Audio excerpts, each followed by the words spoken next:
on basically the tourism, particularly the tribal culture, problem, prospects, and strategies for development of tourism economy in Tripura, geographical appraisal.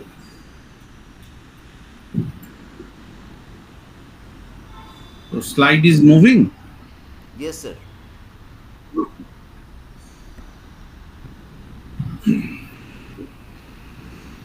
Okay. So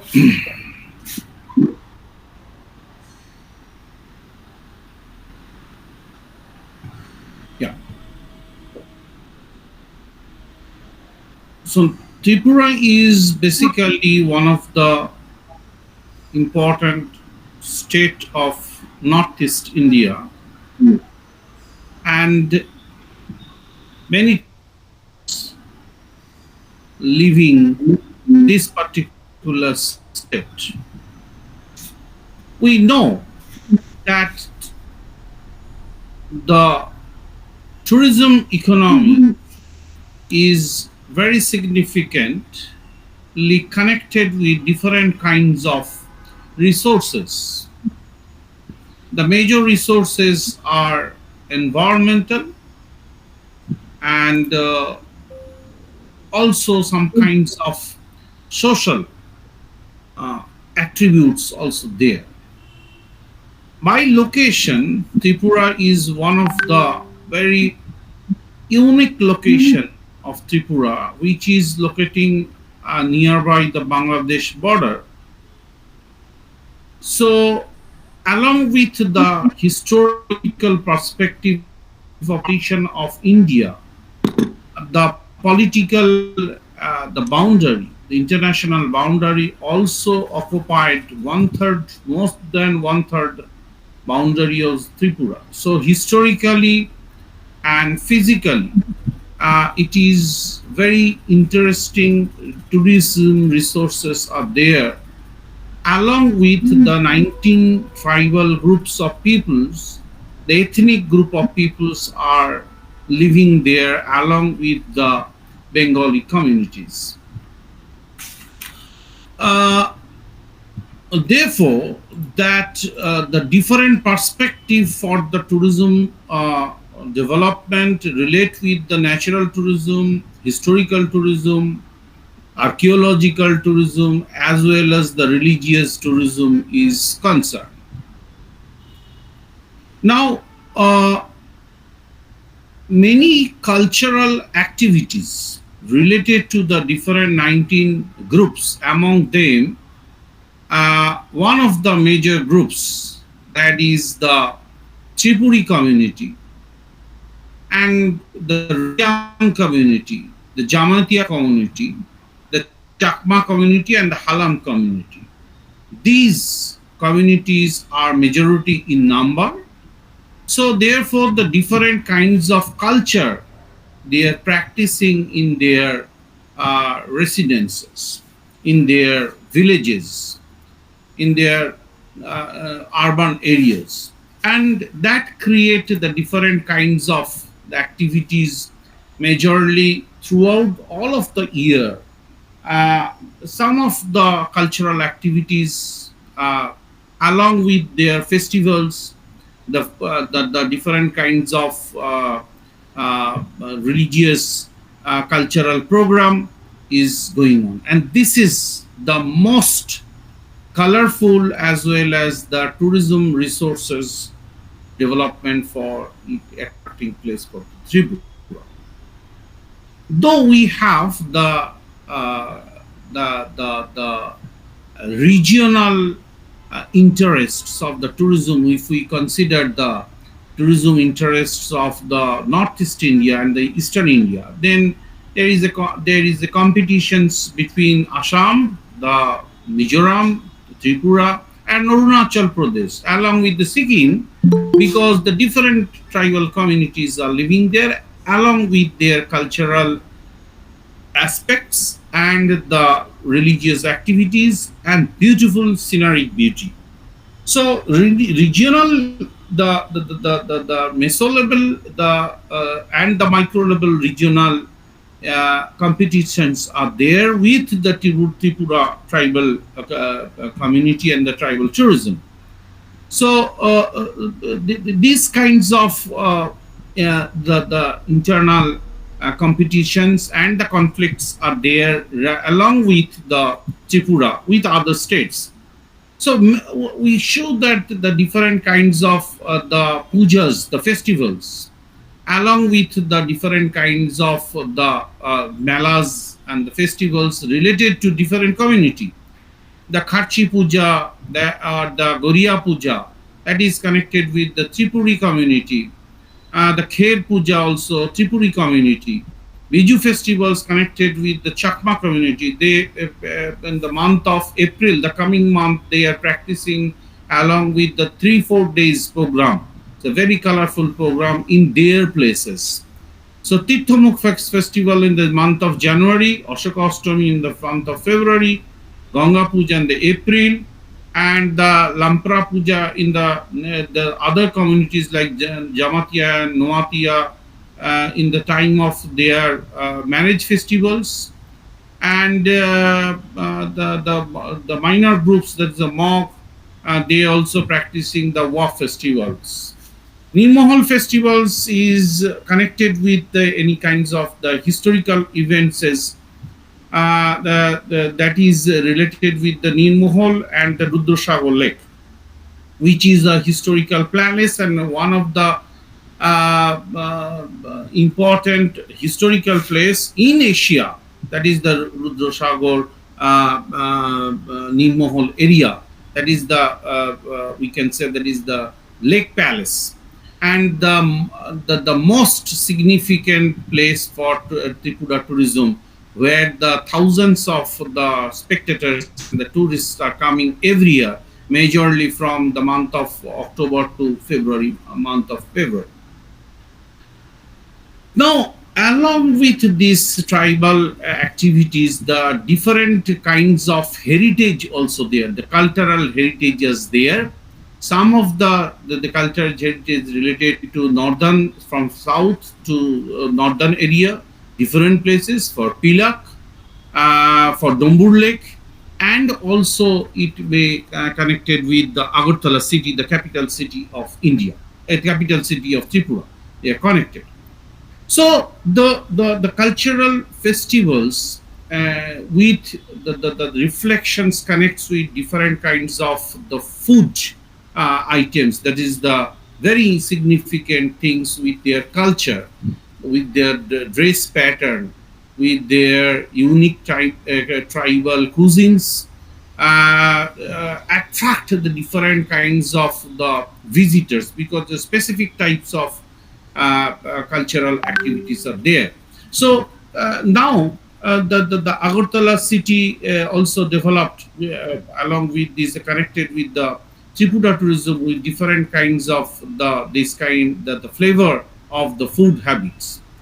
Another important things related with the attractions for the tourism resources in Tripura is the handicraft, because each and almost every groups have their own different kinds of handloom and handicraft sales, handicraft productions, and mostly that is designed with the particular type of pattern. So that pattern and the color combinations is connected with historically their culture. Some kinds of the old stories and the different kinds of the village pictures and the relationship they try to portray with the physical attributes, and they generally use the physical kinds of the natural materials, not the chemical materials. So that is also very much significantly attributed when the different kinds of programs and festivals is are portrayed. So one side is the very much the important thing is the weaving. The another things is the different kinds of the food products and the dance and the music they are using. They are portraying when the different kinds of programs is going. But the things is there. they have the very minor differences in the language is also different. We call them, that is the languages, they have different kinds of dialects. So they are practicing their own dialects, and each and every dialects are different from each other, culturally very much significant. So more research is required in that particular micro field of these cultural events as well as the language, because when they are when they are practicing this, portraying their performance of the cultural festivals, they are portraying their own languages. So diversified cultural heritage performances are there, but because of the globalizations, because of the impacts of the penetrations of the globalizations, that is also now changing, highly changing. The infiltrations of the major languages from the other states are also try to, we can say, that is the change the pattern of their own indigenous practices. So that is also a challenge, because when we start our discussion, that one of the major northeastern state which is culturally very much sound, that is Sikkim. So when Sikkim is concerned, we try to relate with the Tripura, because this is a competitive markets. Then the Tripura infrastructure is far behind than the Sikkim. So there is a challenge for the Tripura, but that challenge is majorly because of the connectivity. Last one decade, during more than one decade, the Agartala city, the capital city, through which the tourism can be flourished, that connected with the major cities of India, as well as the road connectivity, the internal road connectivity was developed very much. But the problem is that there is a scarcity of the, we can say that the different kind of infrastructure. Majorly the minor infrastructure is, government is very much concerned with the major infrastructure, majorly the transport accessibility and the infrastructure facilities in the major cities, majorly the Agartala capital cities. But the other, basically the accommodation part, and is not very up to date. So that is the major challenging things for the enhancements of the tribal tourism. The tourism, if we are thinking that the connecting of the tourism with the resources, then generally what happened, we can find out that tourism can be connected with resource in the three parts. One is the resources they already there. So one resources is somewhere, that is the potential resources is there, but not flourished. And third one is very important, that is the artificial resources. Initially it was not a tourist spot for tourism purposes, but artificially, because of the connectivity, because of the interventions of the human society, because of the science and technology, the tourism spots can be developed. So artificial tourism is there. So Northeast India and also the Tripura, the major focus is the tribal tourism, as because it is inherent. It is not artificial. So the government should take care about the cultural heritages and the much more involvement to persist these kinds of the natural cultural things, natural environment as well as the cultural environment. But the global tourism as well as the Indian national tourism wants major infrastructural facilities, majorly the accommodation as well as the tourism, security as well as the internet facility and the electricity connections for 24 hours. So that is one of the major challenges for Tripura tourism. because many areas are there which is accessible, but it is this is a challenging area because of the variations of the valleys and the we can say that the hill ranges are there, so very difficult places are there. So in that cases, the tribal tourism, according to my things, is that the ecotourism is promoting last few years. Ecotourism requires a continuity, the continuity supply chain, so that it can be flourished in the national wise. But it sometimes it discontinue, that it creates some kinds of bad impacts on the tourism economy, because Tripura as a state, it is not very economically sound in terms of the other economic activity. Majorly the industrial scenario is not very good because of the non-existence of the mineral resources. So in such kinds of the natural resources, tourism may be the probable major economy in terms of the livelihood, in terms of the micro level development. That means the decentralized area we can concern if the environmental conditions can be sustained, because it is very important to connect the environmental sustainability. Environment means I'm trying to say that not only the natural environment because of the tourism is sometimes deteriorated, so we have to check that thing. But the another very important thing for the cultural tourism purposes in that particular area, to restore the culture restoration is very important, because when in cultural area, when the interactions is happening, then assimilation is very common. So one of the major threat for the cultural tourism is the assimilation can change the inherent, the inner internal, that means the historical, the perspective of this cultural tourism. So that is major challenge by for the community.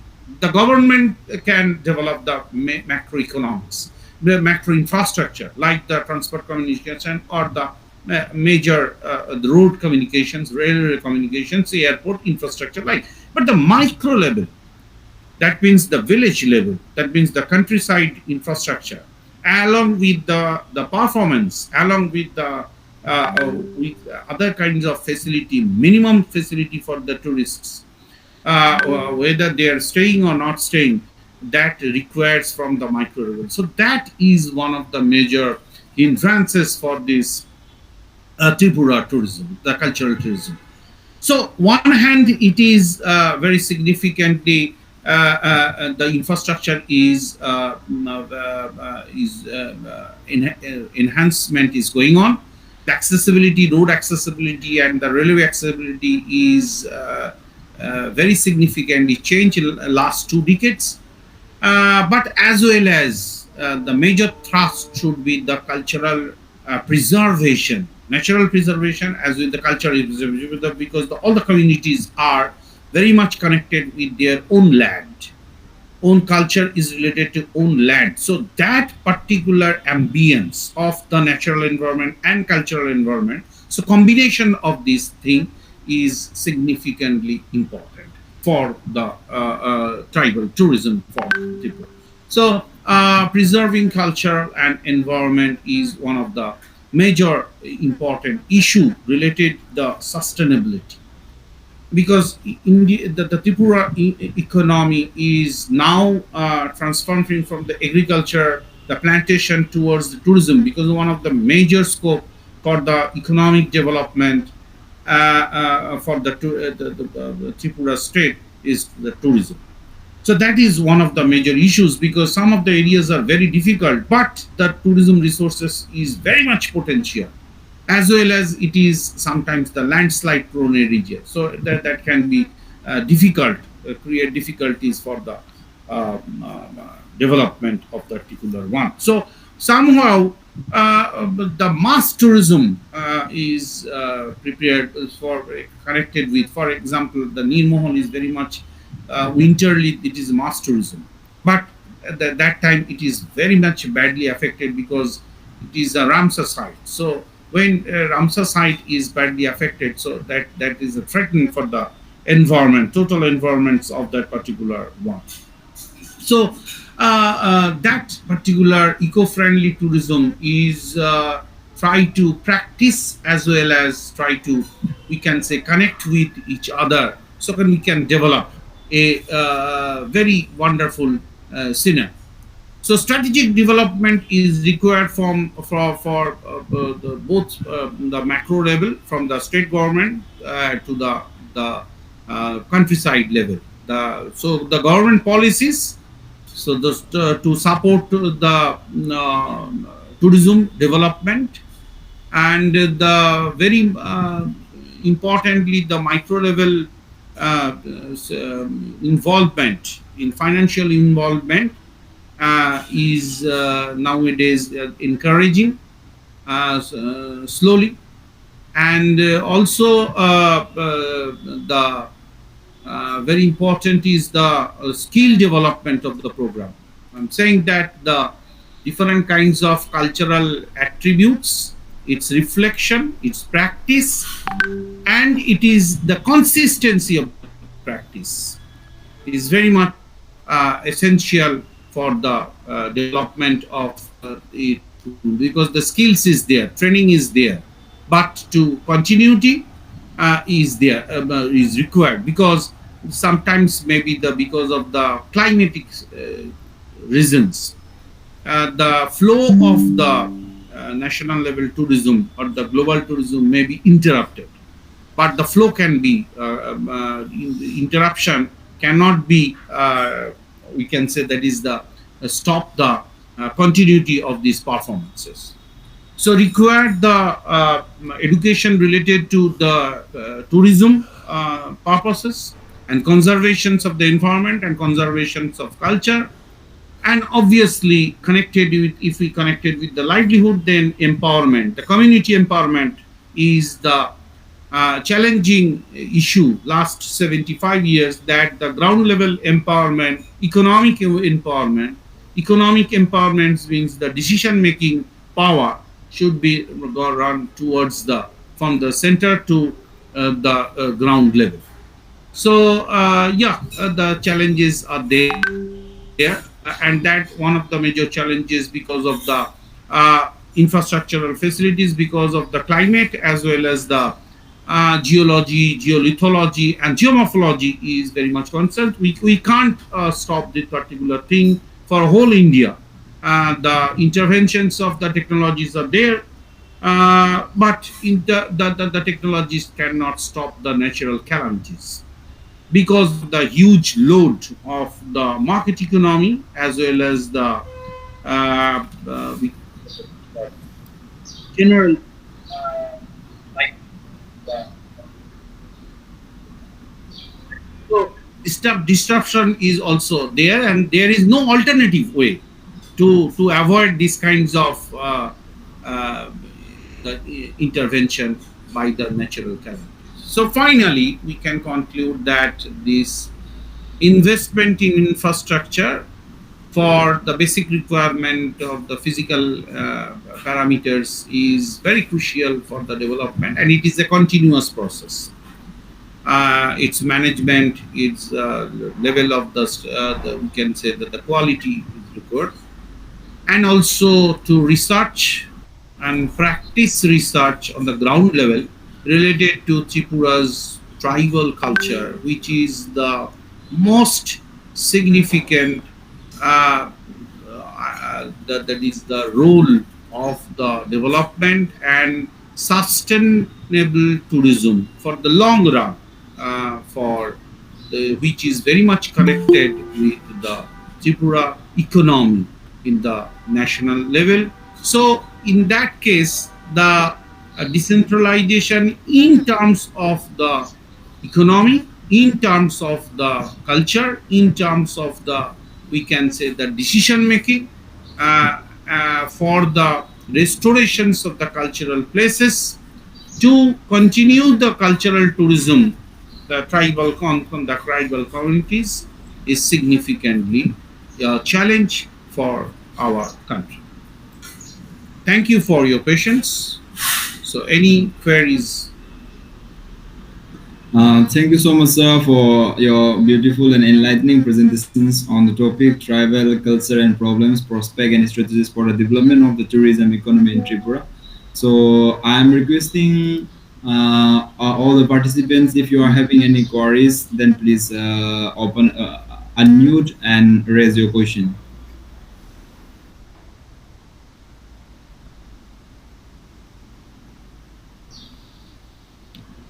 As everyone is silent, it will be interpreted that all of you are clear with the presentation sir has presented.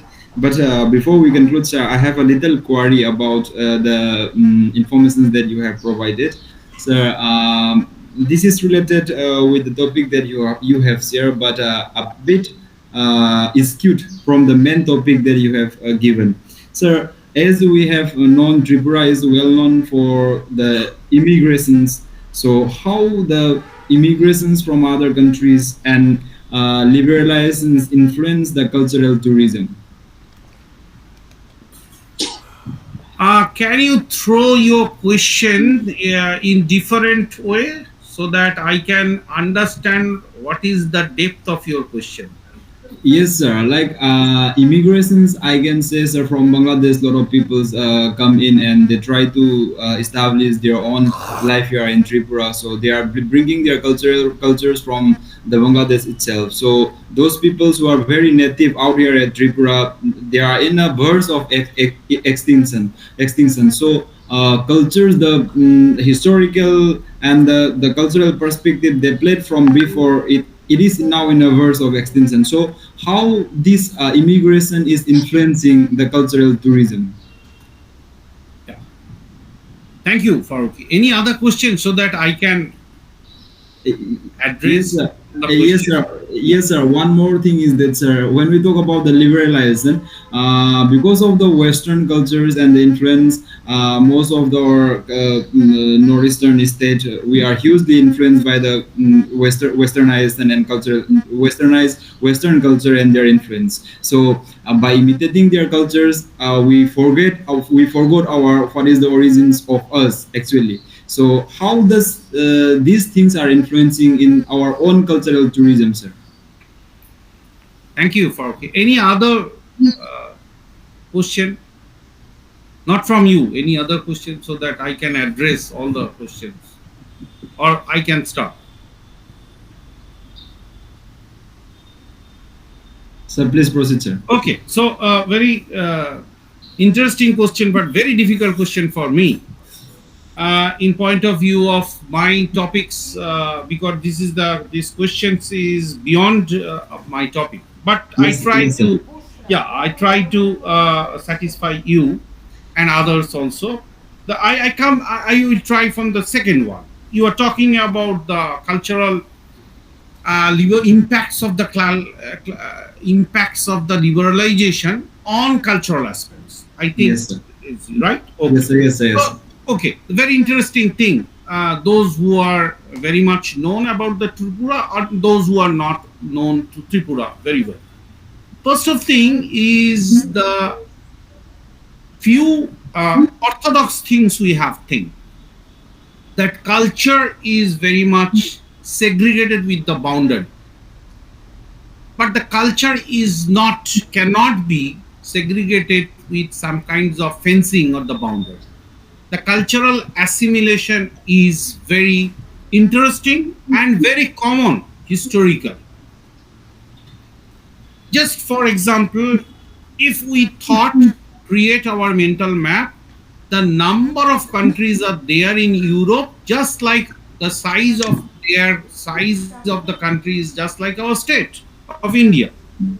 They have different culture, they have the cultural assimilation, they have the cultural changes, along with some kinds of historical background is there. They have their own languages and impacts on each other. Now, second thing I have to try to connect that, this is India is very much connected with the global culture, as because in present India is a byproduct of the colonization period. So already British government infiltrated the Western culture in India. Yes, As well as you can find out the percentage of the Christian community people. I am just pointing out the Christian community, not the religious discussion I am pointing out.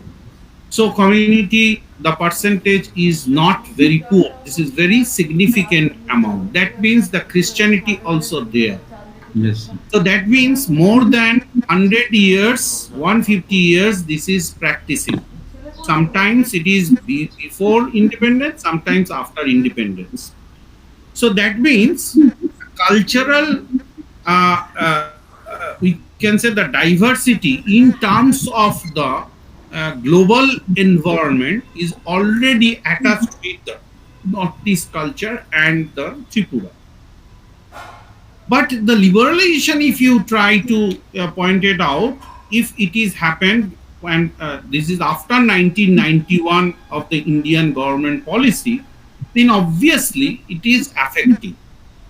But the cultural exchange can persist if a culture can be very much deep rooted.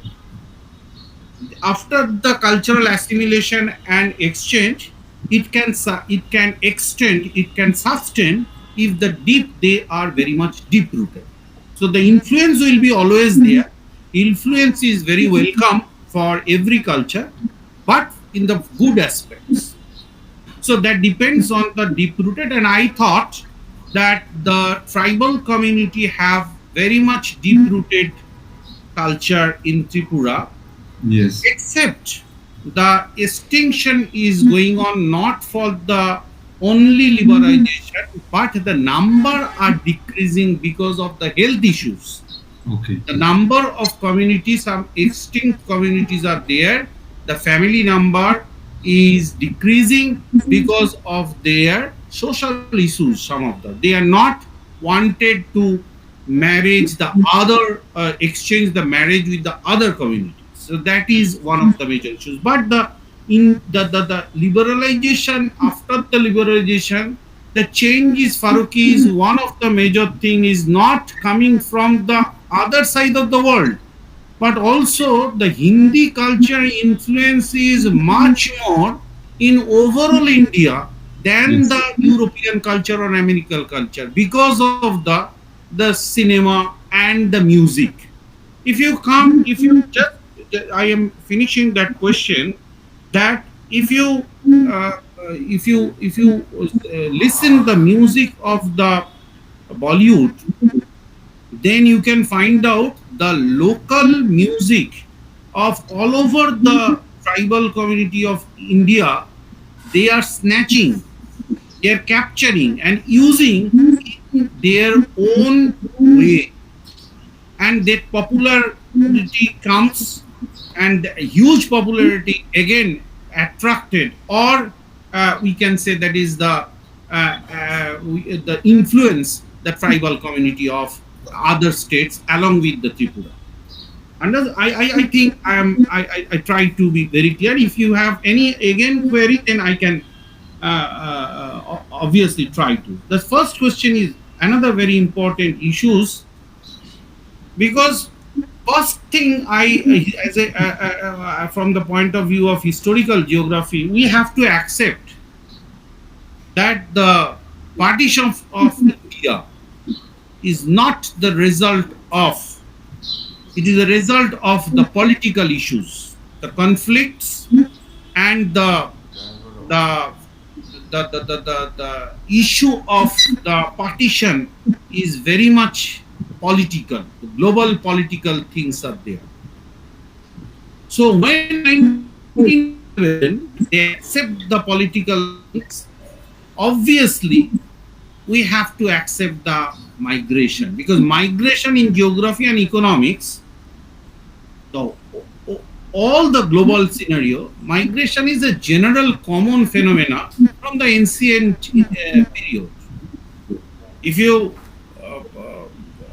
try to, we can say that is the connect that most of the different communities of present India is also connected with anyhow with some kinds of migrations from either Southeast Asia or the Southwest Asia.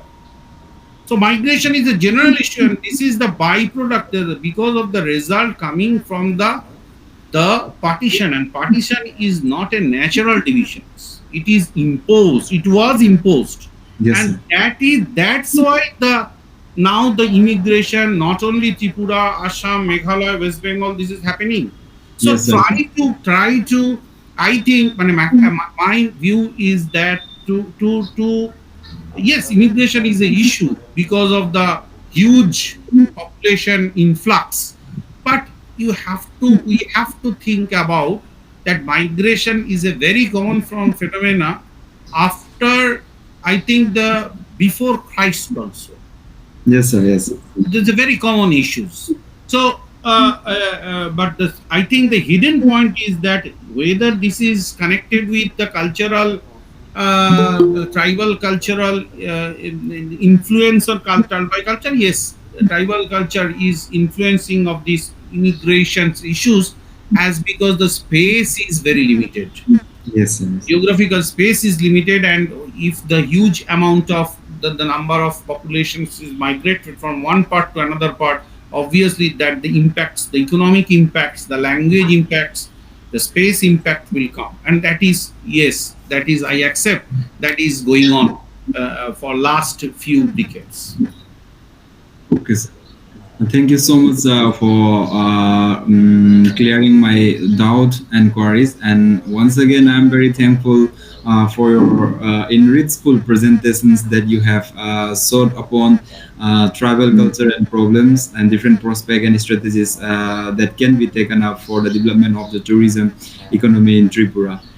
Indeed, sir, the information that you have provided has given us a rich tribal heritage of Tripura and its potential in shaping sustainable tourism economy that provide us with a profound understanding of the how culture and tourism can work together for economic growth and community empowerment. And again, you have provided different challenges and strategies. You also highlighted several crucial foundations for future policy development and sustainable tourism's initiative in the region. So I am requesting, sir, to kindly suggest these things for so that the government can take any kind of actions or they can govern any form of policy so that they can enhance and enrich the culture of tourism here at Tripura. And of course, sir, your research specifically in this area has provided valuable contributions. At the same time, it is a guiding force for policy makers and tourism professionals. Thank you so much once again. And next, I would love to welcome our next presenter, Dr.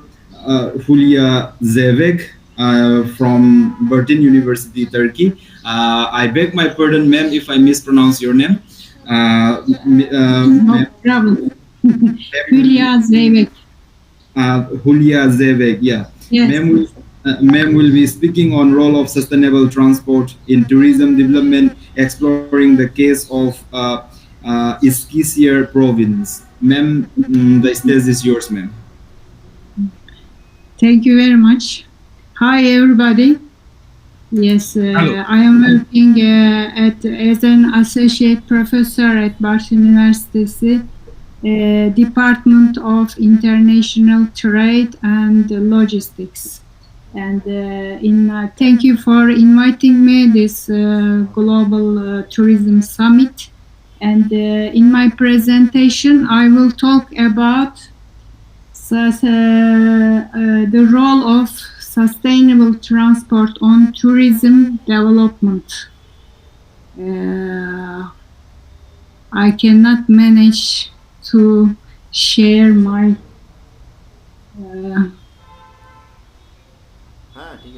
okay, I will talk about okay.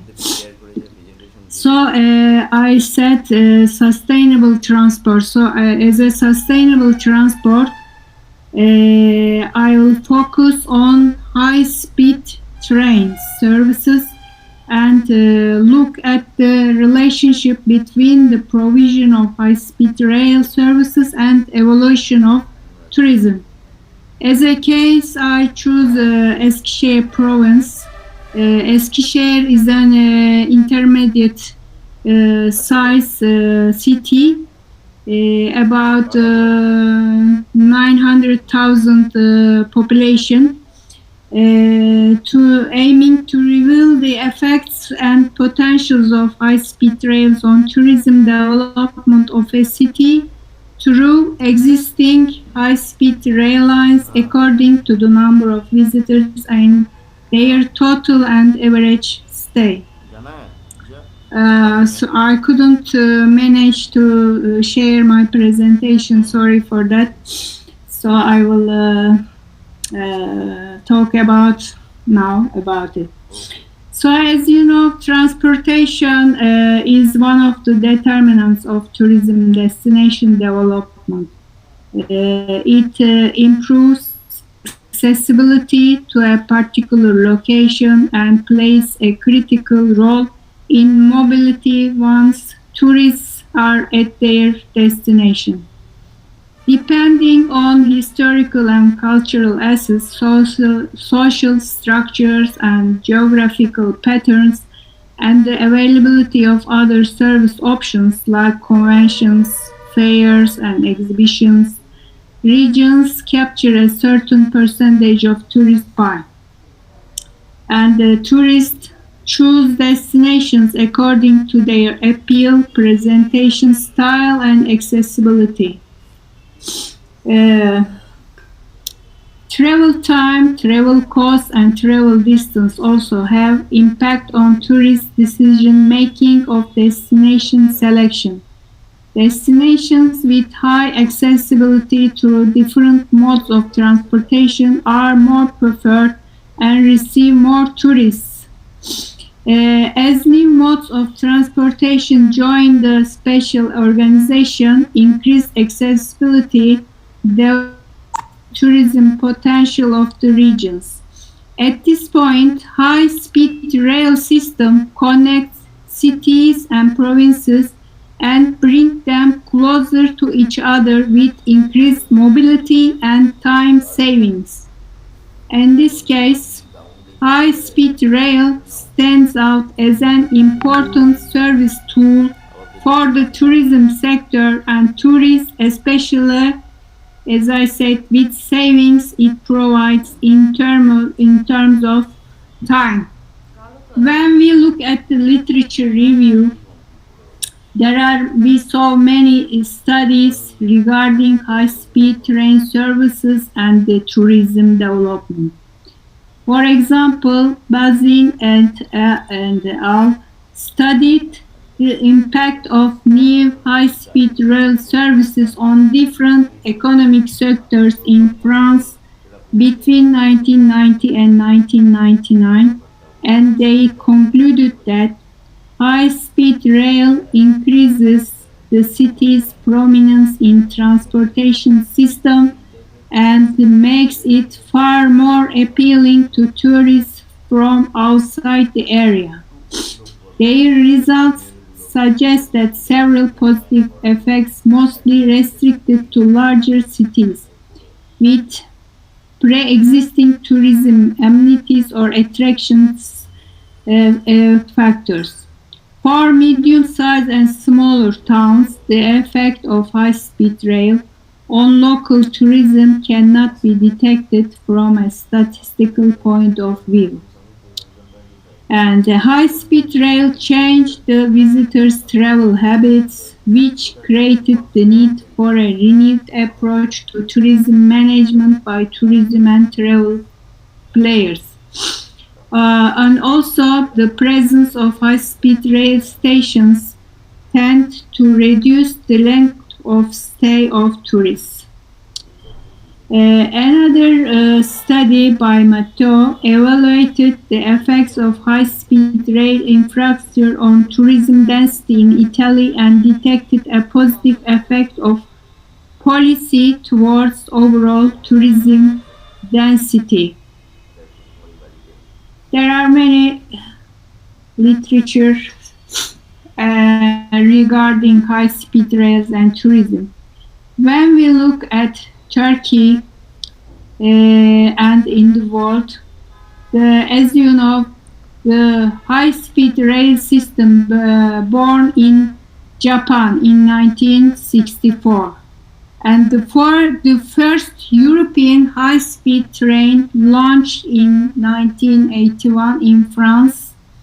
In general, high-speed lines are suitable where there are densely populated centers, especially between 200 and 600 kilometers apart. In Turkey, the share of passenger transportation by rail, which has been financed and prioritized more than 20 years, has increased significantly thanks to high-speed trains investments.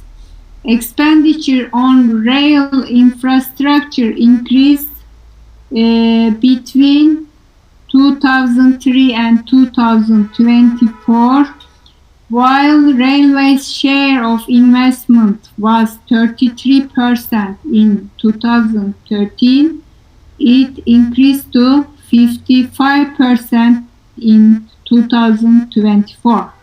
So the amount of rail investment in 22 years amounted to more than $60 billion.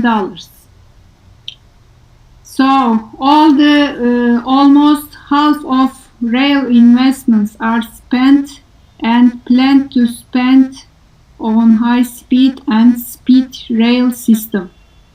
As of 2024, 2,251 kilometers of high-speed rail lines are in operation in Turkey, and around 5,000 kilometers are planned for construction till 2028.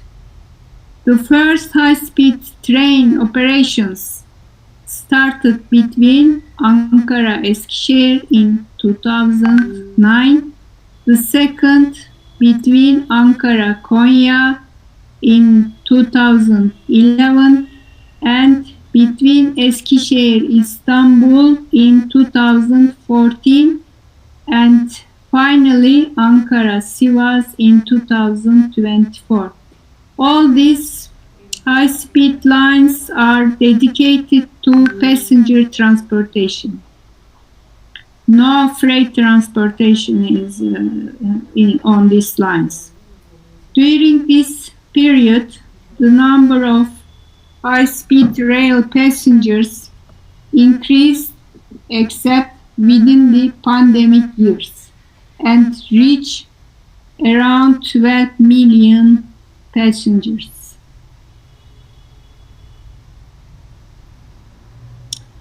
And when we come to our case, Ankara-Eskişehir high-speed rail line, Eskişehir, Ankara is the capital of Turkey, and Eskişehir is located 233 kilometers west of Ankara, and it has a population more than 900,000, and there are many historical, touristic, cultural attractions. There are natural thermal springs that can attract tourists. So Eskişehir is located between Istanbul and Ankara. They are the two biggest cities of Turkey, and this Ankara-Eskişehir high-speed line operates at 250 kilometers per hour. So Eskişehir is the middle stop between Ankara and Istanbul, which is around 495 kilometers. So there are 4 mutual high-speed rail services operating between Ankara and Eskişehir, but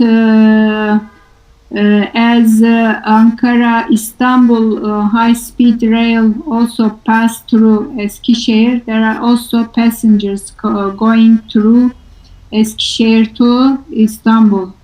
So there are many passengers going through this line. So since the opening of this line, to 20 million passengers carried, and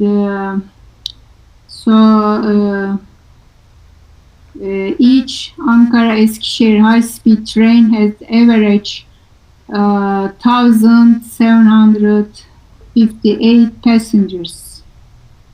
There also the affordable ticket prices increase service accessibility and diversify travel demands, and this reality improve intercity communications. Faster travel times allowed easy and frequent intercity travel. So this line shortened the travel time from 3 hours to 1 hour and 15 minutes around. So there is a reduction in travel time. So after the start of Ankara-Eskişehir high-speed rail line, the share of rail increased from 8% to 72%. So it increased very much. So the rail take share from road, and the share of bus decreased from 55 to 10%. So there is a dramatic decline on the share of bus travel. So this is good for tourism and also for the sustainability. Due to time and cost savings, reliability and accessibility, high-speed rail influence the tourism sector.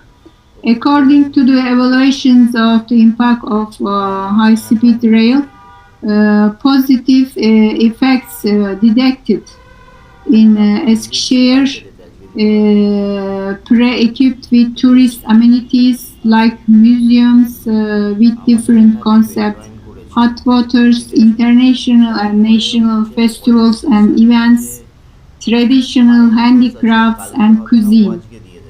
The results of the surveys on passengers using high-speed rail revealed that 30% of high-speed rail passengers visit the city for touristic purposes, 27% for business, and 33% for visiting their friends or relatives.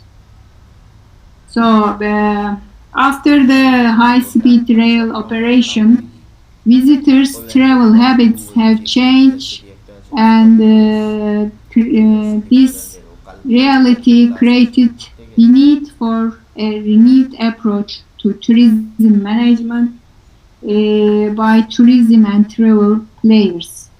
The visitors stay short time in conformity with the findings of previous studies, and more than 28% of tourists that visit Eskişehir, they stay a day or they stay 2 days, and very low, they stay 3 days.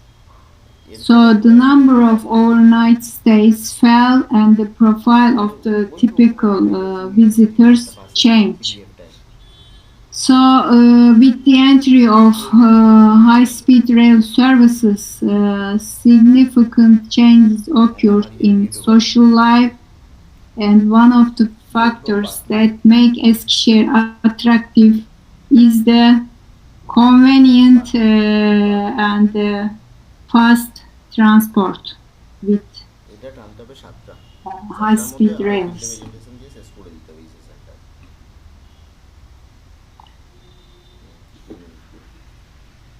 So, as a conclusion, we can say that ওই positive effects observed in Eskişehir তারপরে হচ্ছে ওই as an intermediate আরে পরেরটাই city আছে, দেখুন next target যেটা আছে ওখানে with হ্যাঁ হ্যাঁ tourists with many tourist O R attractions ওই and high-speed rails has a significant positive impact on the development of urban tourism and brings growth of tourism trips in Eskişehir due to its convenience, speed, and affordable ticket prices. And with the high-speed rail system, make Eskişehir far more appealing to tourists from outside the area. And also these services affect tourism capacity in terms of bed capacity and hotel numbers. And moreover, it has positive effects on the decarbonization of transport by attracting traffic from the road. Yes, these are all I want to say, and I want to thank you and thank you for inviting me and giving possibility to share my views on sustainable transport affecting tourism. Thank you very much. Thank you, madam, for your wonderful discussion. So now the forum is open for discussion. Any query?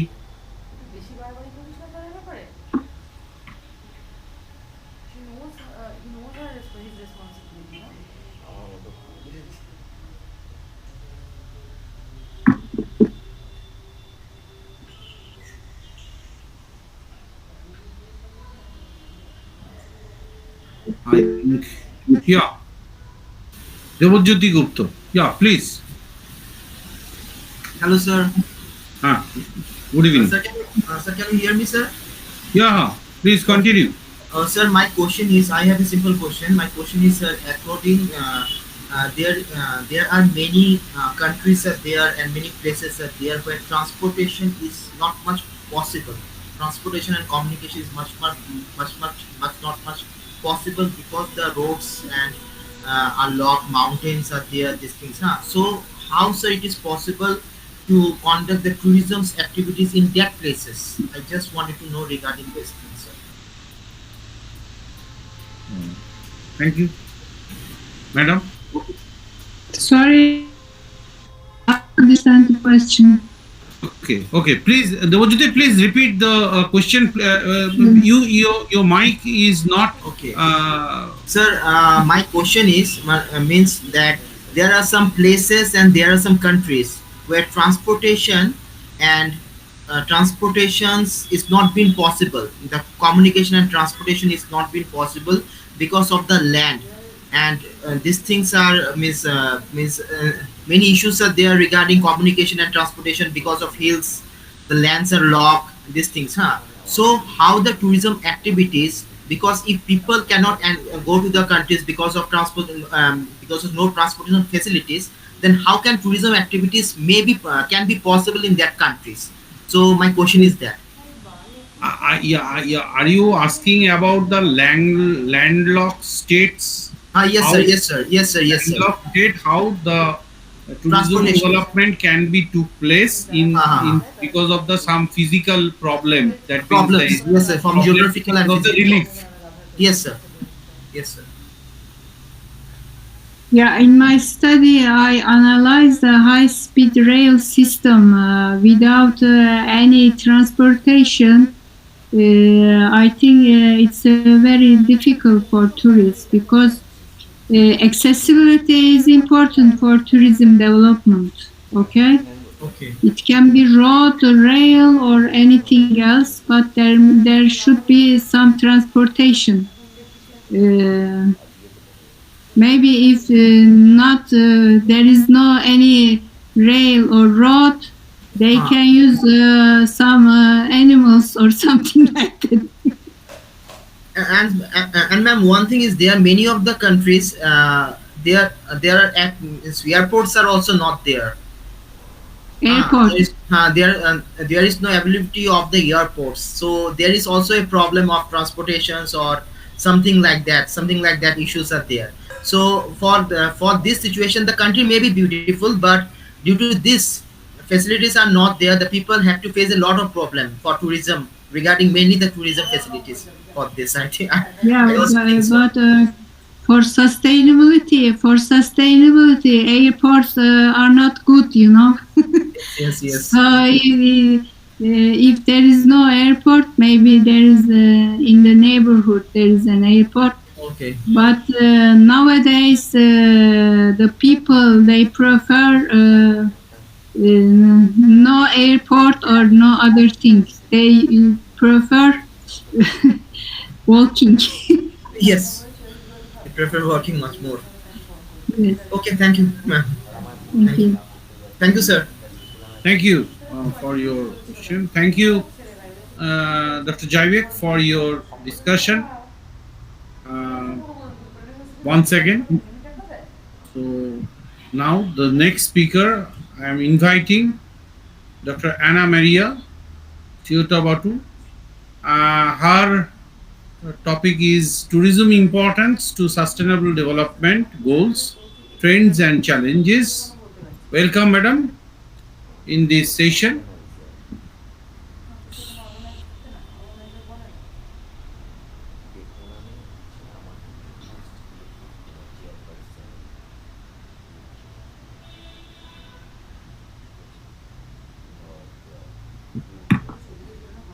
I think, yeah.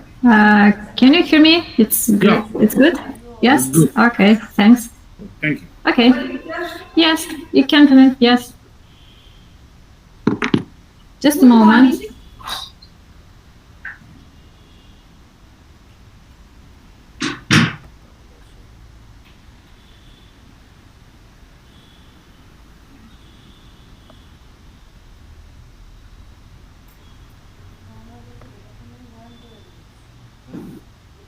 Okay, so I share the screen from Yes. over here. Anna is from University of Bucharest, Romania. So now the platform is yours. Okay.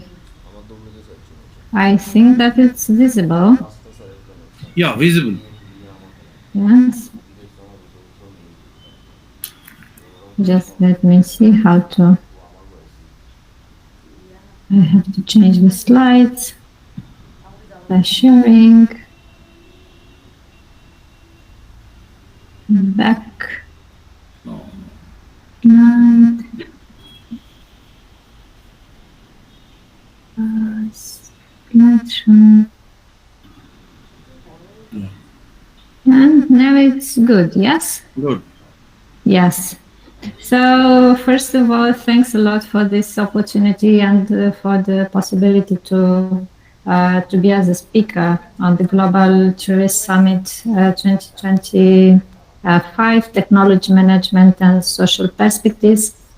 I want to discuss with you a special subject for my soul. It's about tourism and sustainable development, understanding today's trends and challenges. And for this presentation, I made 6 points. And I put them on six pillars. What is the sustainable tourism? Which are the three main pillars of sustainable tourism? The current tourism trends, their relationship with the sustainable development goals, environmental, social, and economic changes, and some case studies from Costa Rica, one of the countries with biodiversity from the world, one of my country, Romania, and some world interesting the tourism possibilities in the world. So first of all, I mean, what means a sustainable tourism? What do we think when we're talking about it? So it's basically a form of tourism, and this aim is to minimize the environmental impact while promoting some economical and social benefits. And also it's considered that has a very great relation between the local communities that can ensure the tourism that can be maintained over a long period of time, taking into account the resources, the people, and not harm the cultural and natural environment. It must be a balance between the needs of visitors in the industry, the environment, the local communities, and the need of communities for resources and to have a great life. Also, another point was to maintain the long-term economic and social benefits. As this year was Global Tourism Resilience Day on in February 20, almost one month ago, there are some principles and benefits which are very important to know them about the conservation of biodiversity and to support the protected natural areas, to reduce the carbon footprint and to take into account that the transports can be also in a relationship with the community, and to promote local economy. We can have great communities and great cities and great regions with this promotion of local economy. Also, another aspect is to take into account mostly the respect to the culture and tradition of the host communities. We know that it's in our interest to have an opportunity when we go as a tourist to see and to reflect what is in that country, in that region, and most importantly to have a interconnected challenge between all these pillars. And this is one of the benefits of the Global Tourism Resilience Day this year. The sustainable tourism also I divided here in this graph as in yellow, green, orange, and blue. About society, that means the population and health, and there are the key elements for the accessible of tourism and community tourism and sustainable society. We need a sustainable society, and we need to have a great opportunity also for the people, and also to have a healthy life. Our healthy life is dependent on a sustainable environment, and the alternative tourism and low carbon tourism, which is related mostly to ecotourism, it's one of the main factors about environment. Another point which is very important, taking account the money and how to have a sustainable economy, how to integrate the heritage and the culture, and how to have also tourism in some rural areas. Culture, tourism, heritage, rural areas, agricultural lands now are in a more trending zone. So we we take into account as a main goal to transform our world and to continue to have positive impacts on the world. And this sustainable tourism, which was my main subject, it's in line with the Sustainable Development Goals from the United Nations. My main three pillars for the sustainable goals, as I said, it environmental one, social one, and economic. For each aspect, we have challenges and barriers. For environmental sustainability, it's great. It's very hard sometimes to have natural resources, protected natural areas, protecting natural resources, and also to have a great environment. But we have to take into mind to reduce our negative environmental impacts, as energy use, water consumption, and deforestation, and maybe some anthropic activities, and to promote the use of green energy and to mitigate also these effects. It's in our benefit to have a sustainable tourism, but this one faces with a lot of challenges, because also the tourism industry has growth addiction, and there are also great conflicts in sustainability goals. We have to contribute to the local economy and to improve the quality of local communities.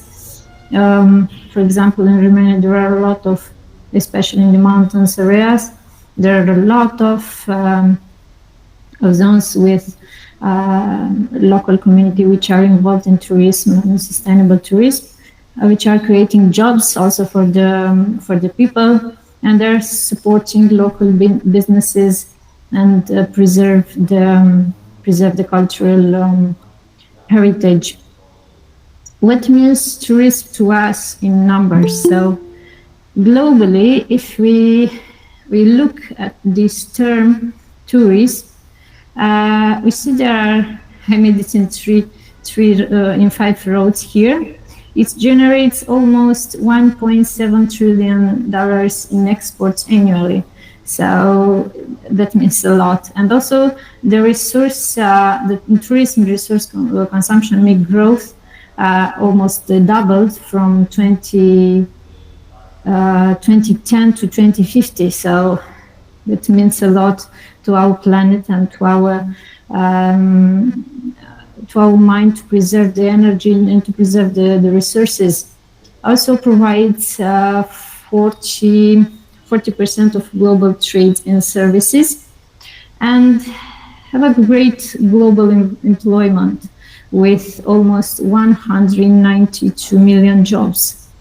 So basically, there are great numbers, and global, we know that there are countries with more tourism impact and countries with lower one. The current global tourism systems, as well as a global carbon footprint increased from 3 to 0.5 energy, which means almost 8% of global emissions. And this is a fact about the next 40 years, about 2010 to 2050. Take into account that we need land, so almost the needed land doubled. We needed also more resources, and we need also water. And the most important fact, because nowadays the resources are in a great danger, is the energy.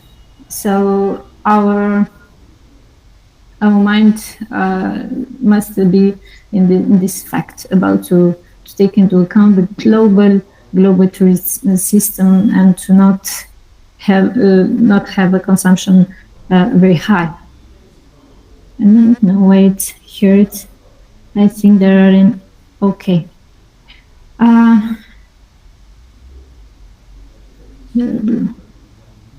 There are some points. The current tourist trends are rising ecosystem to maintain a sustainable tourism, to increase in digital booking platforms, and to shift to some sustainable travel options. And also take into account that we do not want, when you go to vacations, to have a very crowded beach or to have a very crowded city. So the remote and less known, not such popular areas and destinations are gaining popularity. We know that in these times, which are with wars and after the post-COVID era, also they received the tourism decreased, and some remote destination we have become very popular, and they offer also luxury and need for sustainability. This fact about the growing interest to local experience, to have an authentic and experimental tourism. So the travelers are increasing to have experience which are deeply engaged with the local culture, and to also they are merging with gastronomic tourism, and also to the importance of the role of local communities to the development of tourism, and particularly for the rural areas.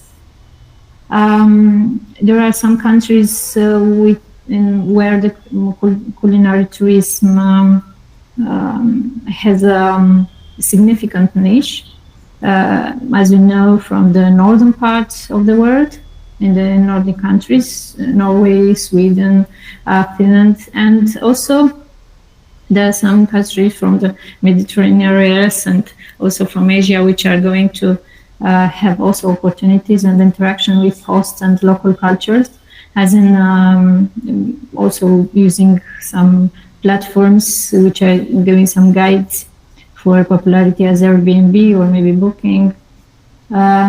This highlights also the shift towards the tourist that can have a great reliance between cultural and sustainability, local culture and heritage of some point. What do you think when we get this about sustainable development goals? Yeah, they are pretty in our minds because we saw everywhere some reports of the United Nations. So there are 17 goals set by United Nations. The target is 2030 and aims to end the poverty and protect the planet. We know and we feel that we have countries that has a great problem and is a global issue about the poverty and to protect the planet, and how can tourists maintain or how can increase the stability of that countries. And also the sustainable development goals ensure the prosperity for all the people of the world. In my mind was the fact that the tourism plays a role in achieving these multiple sustainable development goals. First of all, there are 4 main sustainable development goals. Is the goal 8, which goes to the decent work and economic growth. Also, this is a trend and some challenges because, as I said earlier, the wars is the COVID areas and some local issues for each country has also an impact and a great impact to the work and to the economic growth of the countries. So the tourism is one of the largest job creators. As I said, it's 192 million jobs employment on the world. So the providing employment in the accommodation and transport, we need food services, We need cultural industry. We need guides. We need some protocols to some agencies, and these issues are going to decrease and not have such low paid and informal, and make worker more vulnerable to economic shocks. As I said, it's on COVID-19. The Sustainable Development Goals, the 12, it's related to the responsible consumption and production. So we must be eco-friendly to our planet, and we must be eco-friendly also to our community, because we know that our need for resources and our need to have more and more need for resources goes to some changes in our planet and also in our lives. So the shift towards eco-friendly accommodations and to it's gaining some increasing. The challenge, it's related to overconsumptions of resources. So overconsumptions of resources, plastic waste, and tourism environmental footprint, which is very high. And to maintain life also in aquatic systems, in water and marine and coastal tourism, must have in mind that the biodiversity and the planet gives to us the land and the resources, and we have to do what is proper to preserve them and to have sustainable tourism initiatives. This idea is based on the 14 Sustainable Development Goals, because in the north part of Australia, the coral reef consumptions and marine sanctuaries and they're on a rise, and the overdevelopment of coastal cities, they're emerging to issue some threaten and issue to marine biodiversity, and to have more strict legislation and environmental practices. Other facts about the Sustainable Development Goals are related to some second ones. So no poverty, as I said. We need to not have countries which are children, we are going to bed, so we're going in hunger. But the tourists can make the difference. The tourism can support the local economies through this job creation and to have small and more related businesses opportunities for the people. The Sustainable Development Goals also it's related not only on the social aspects but also to the cities and the community. The city and the community must be also inclusive and to have urban planning and more integrated urban planning to our lives. We must take care of our lands, because we have to need resources, need more spaces and residential areas, but also we need the green spaces. So how to have, we must have a very well maintained and sustainable urban planning, taking into account also the green areas, the need for green areas, and also the need to have urban and good sustainable city. To have a sustainable city, but also we know that in city there are the climate it's almost change in sometimes in hours.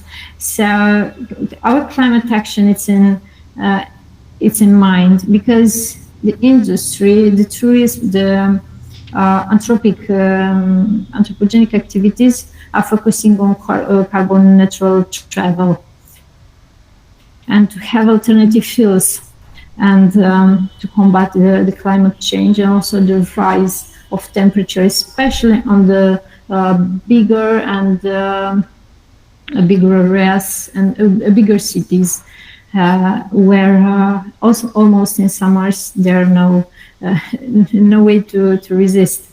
The environmental changes are presented as here in five points, and some great impacts.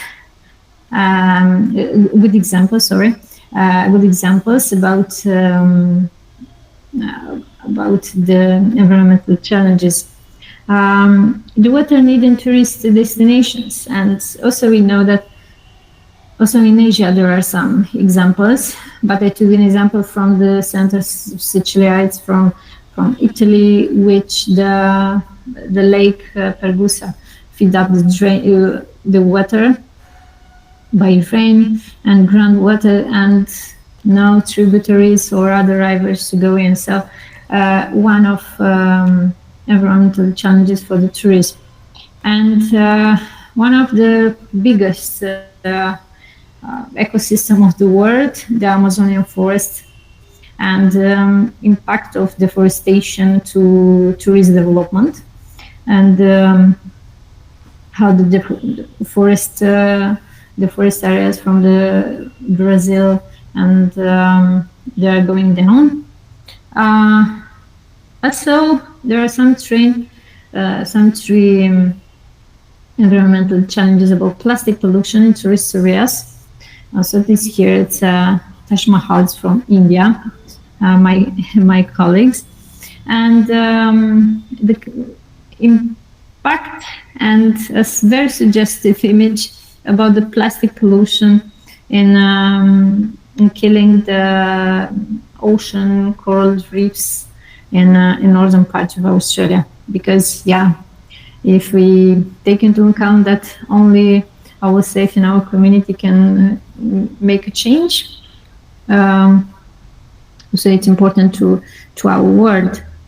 So the water and the climate change and the rise of temperature can lead also to warmer summers and warmer winters, which is not very ideal. Mostly, I'm a citizen of Romania in central parts of Europe, and nowadays the winters are shorter and sometimes are warmer, and maybe in spring they're going to have some snow, and the summer are warmer, which is not very good. So this aspect is also taking an issue globally. There are some basically more hotspots at the Caribbean, the central parts of America, the Mediterranean region, which also is one of the biggest region about the tourists and the tourists in world, and the southeastern parts of Asia and also Australia and New Zealand, the Pacific and the small island from Oceania and the Indian Ocean. Also in a bigger threat, there are the northern parts, and also the ecosystem, the biggest tropical ecosystem, the South America, the Congo forest, the Middle East, which is also affecting about the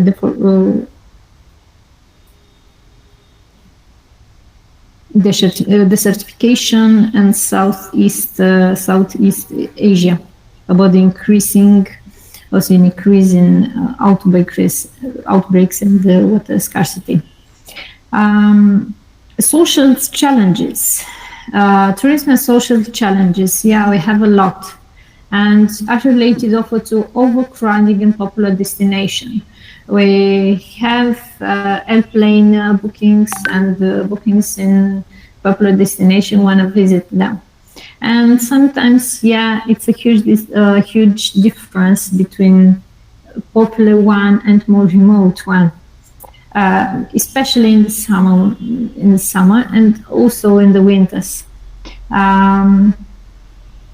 To have a sustainable and to have a long-term tourism, we need people, and people also have local culture and tradition. Yeah, there are two specific Romanian dances there from the winter, almost from the Christmas and New Year tradition, and also some festival and Romanian dances. Yeah, this is basically on the on the winter time, and they're not such well preserved. Yeah, and we need that we have the resources, and also we have to do something. And sometimes it's harder to do than to see. The affordability of housing and to locals also related to seasonal employment issues and some cultural misunderstandings because we're going to a place which is also recommended by a colleague and another colleague which is also recommended a place. So also we can promote ourselves by just to say it over to near to another to the destinations. The economic and the social challenges. Take the economical challenges in mind, and there are principles that are in front. The distribution of tourism benefits, to have more foreign companies and to have more profit and more turnover from tourism activities. Yeah, and that's a related dependence on tourist income, and also the prices from tourist areas. They are almost basically always higher than some which are not from a seasonal one, and also the income fluctuations they're also high. We can use in our digital era the technology to improve the sustainable tourism and to improve the tourism, and not basically only the tourism but also our lives, and to have smart tourism application and to use them, and to also to recommend and to use all the possibility which the tourism gives us, as the virtual reality experience, the digital tourism information systems. Yeah, we must be people which are in knowledge and who know and identify the best accommodation and the best destination to ourselves. And we can use and also improve. And sometimes even this aspect needs to be more harder and to have more time and needed for more resources. This is a simple and a more quick effect. Which are the best practices in tourism and sustainable tourism? Yeah, to have in mind that as a tourist, as a red tourist which is growing on this era, we have to take an involvement to local communities and to also to protect and to reduce the waste and to use repeatedly. Yeah, the 4R which I put it on the graph, and to reduce, reuse, recycle, and to proper treatment. A proper treatment also to our lives, to our accommodation, but also to our accommodation we are going to some destination. The cultural preservation programs are basically in the rise in a moment, and also improve the employment practices and reduce the waste initiatives. As in the trend, the solution for sustainable tourism, green technology and practice to adopt the green energy transportation and infrastructure to help mitigate the tourism impact.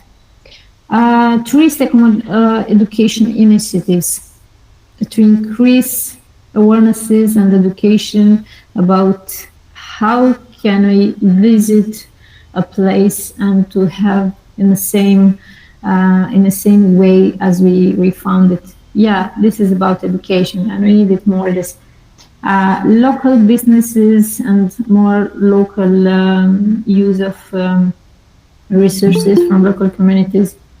the waste management system, which is also related to education. Yeah, we need infrastructure and we need tourist destination, especially in developing countries, which are also facing these challenges. But if we do not reuse, recycle, and reinforcement, and use these facilities, and conserve the measure to energy, it's going to have a lower impact to other sectors. And if we have in mind that all these aspects are going to somehow to tourism, we're going to the fact that it's going to the knowledge and also to go to education. Yeah, it's related about education and the tourist. You must be responsible in travel choices, also to support the local businesses, to respect and not to change them. We have this ability, to change the local cultures and to minimize the environmental impact to the community.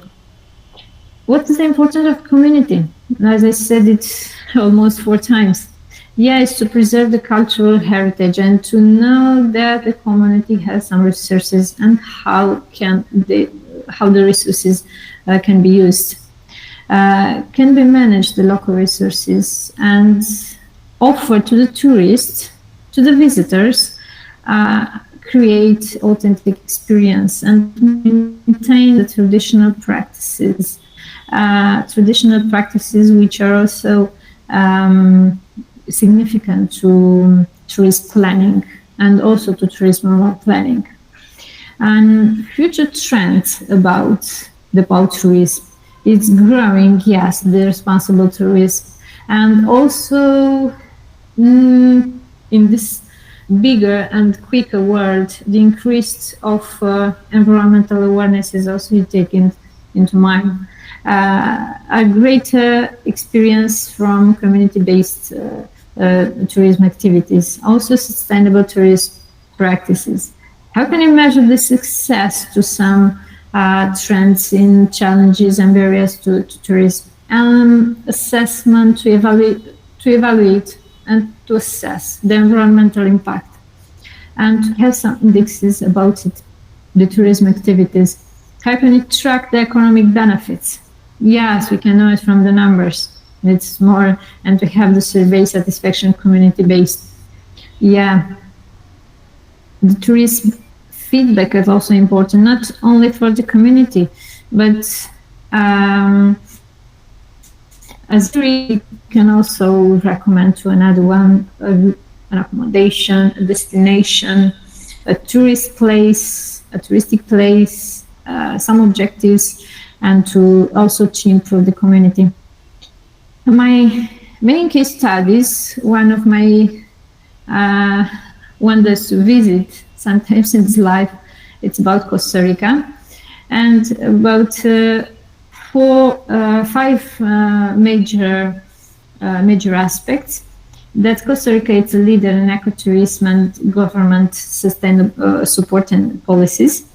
Also prioritize environmental conservations, which is crucial also to the transformation of the world, and to have a more protected area network. It's worldwide recognized as Costa Rica, which has very great landscapes and views. It's one of the countries of the forefront of conservation, in particular in the protected areas, and to use more renewable energy use. Yeah, green energy. It's almost 95% of the electrical energy output in Costa Rica is generated like this. And also hydropower, very good percent. To improve and to maintain and to assess somehow the community-based tourism, also guarantee as a guide, and I know it from the magazine, there's no guarantee we'll see anything. So you are a tourist and you are going to the mountain, and you must be positive and to think that somehow you have to see something. The ecosystem offers resources, offers biodiversity, offers great ecosystems, and a successful reversed combination of protected areas and ecosystem services and ecotourism also means that is the main goal to sustainable tourism. And the second example, it's related to my country. Even on my back, I have the 25 de Abril in Portugal because I'm in Erasmus. It's my country. It's about Romania. In December last year, the Romanian tourism sector had almost 6.8 increase in arrivals and accommodation. Yeah, and we see a breakdown here on COVID period on 2020, which almost decreased from 26 to September 2024. This has my country had a lot of mountain areas. Yeah, there are the Carpathians. And the Carpathians offer the landscapes and also offer the resources and offers depressions and hilly areas and cities. There are the Brașov, there are the Sibiu, and also there are some cities on the plains, as in Arad, Timișoara, and maybe, and also for sure, it's about the capital and the seaside from the Black Sea. Also the Danube with the great reservation of biosphere, Danube Delta, it's going also increasing. And there are some touristic Romanian places. What can you visit? Yeah, from the areas we know that there are in some region on the letters I put for each image some good touristic Romanian places to see. Each region has specific tourism aspects. The mountains one also have another history, and also the history and the geography also changed. So the monastery from the Great Stefan, also there are the painted monastery from the northern Bukovina, and also the painted X, and the houses from the capital, from the Bucharest family home, or maybe also in the Carpathians. We see that the country also has a lot of touristic places and a lot of opportunity, and this also offers the values, and the values can be sustained and to have somehow in a point an evaluation of touristic places. The most interesting factor about the global tourism, monthly arrivals of foreign visitors. Yeah, and on this 6 graph there is a whole breakdown.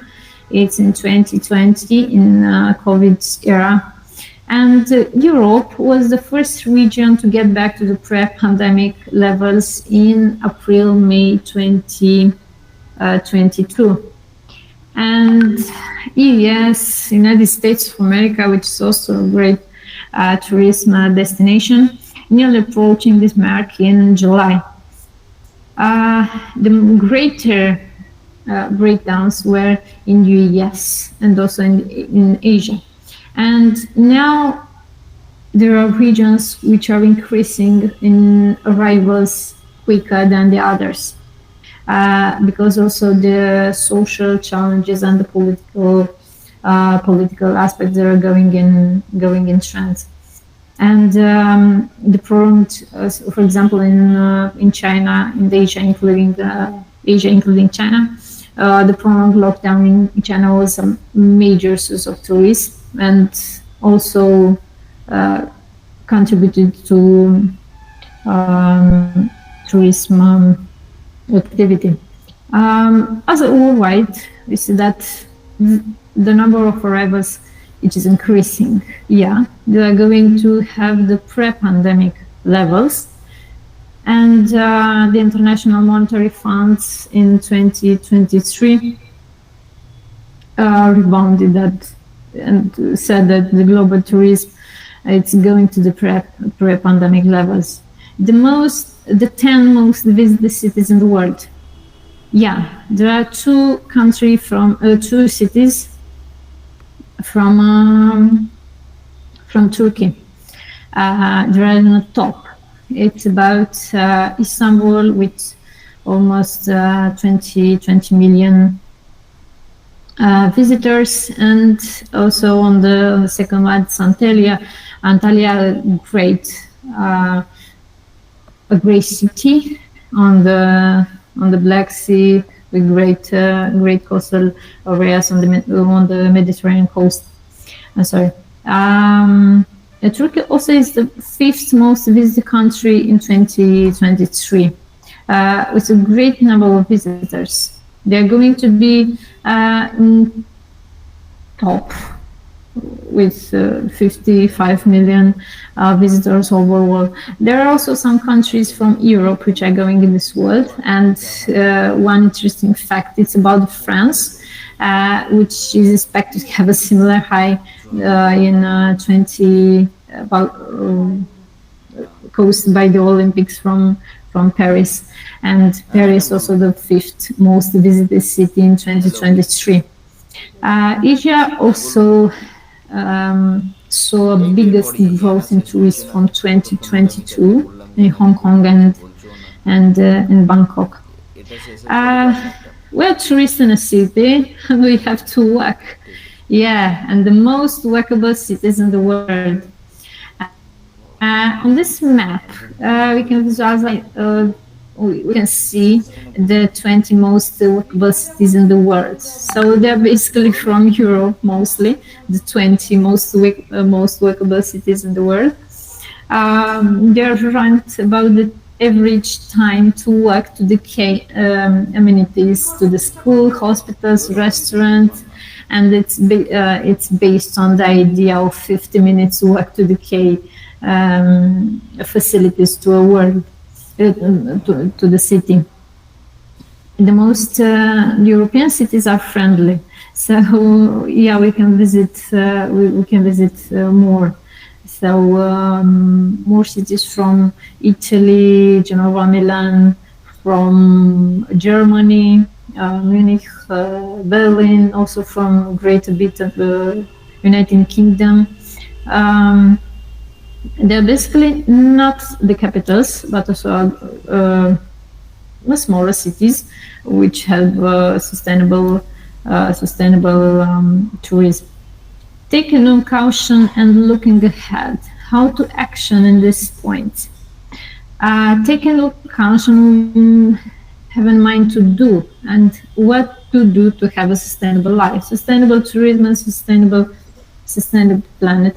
To support the sustainable initiatives and to choose eco-friendly options, to put in front the local culture and to also contribute to local economies. The remote and not such popular destination are in mind, and the growing importance of sustainable and tourist awarenesses, and how the technology is advancing very fast. The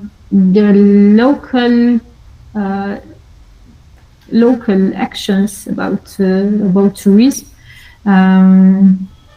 take into mind also the global impact worldwide. I'm also in love about some destination also from Europe, and basically because of my 5th time in Lisbon in the Erasmus. And one of my quotes and the proverb was about when done right, tourists can protect the natural and cultural treasures of a place rather than to destroy them. And this is the idea that a tourist that I want to take into mind, that the tourists can protect and also can offer the resources to have a greater life and to have a greater community, to have a greater city, and to have a better and better life nowadays.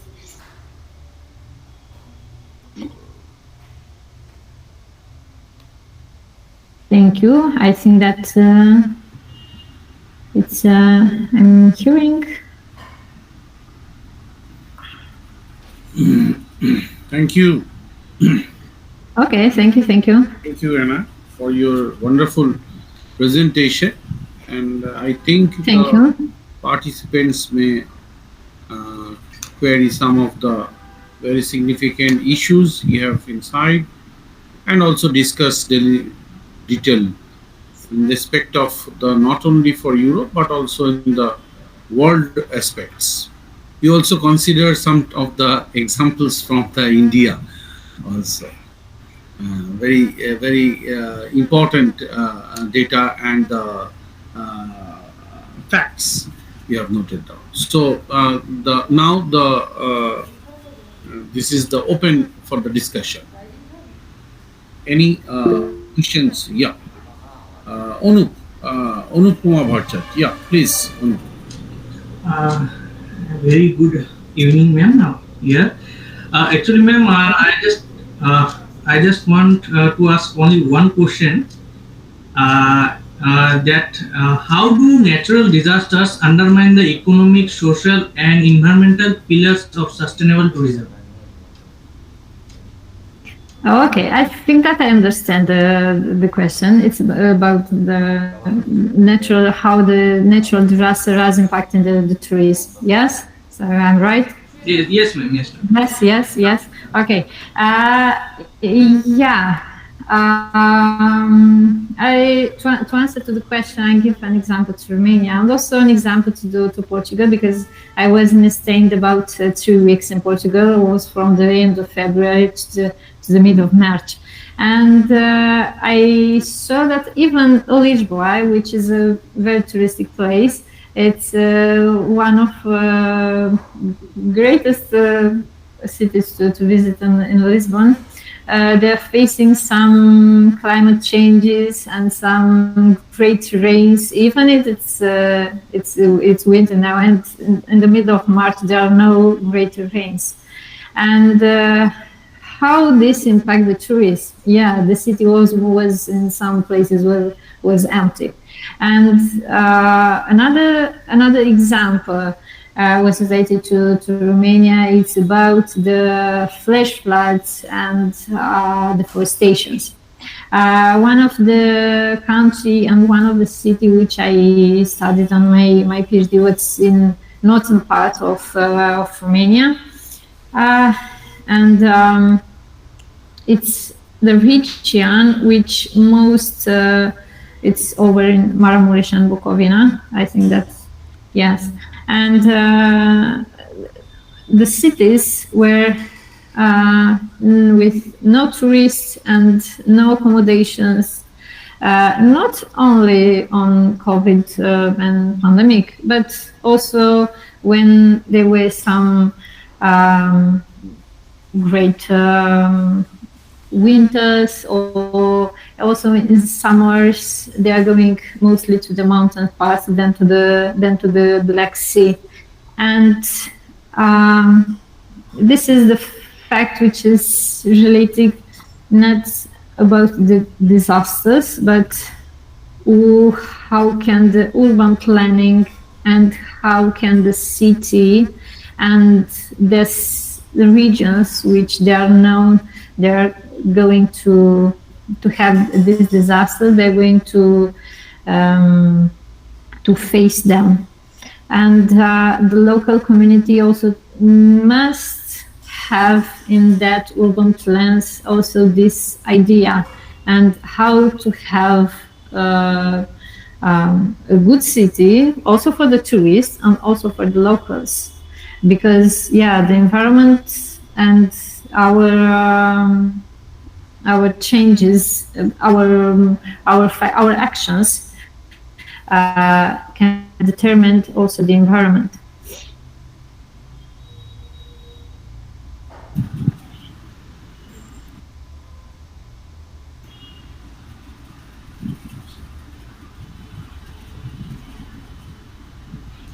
Thank you. Any other query?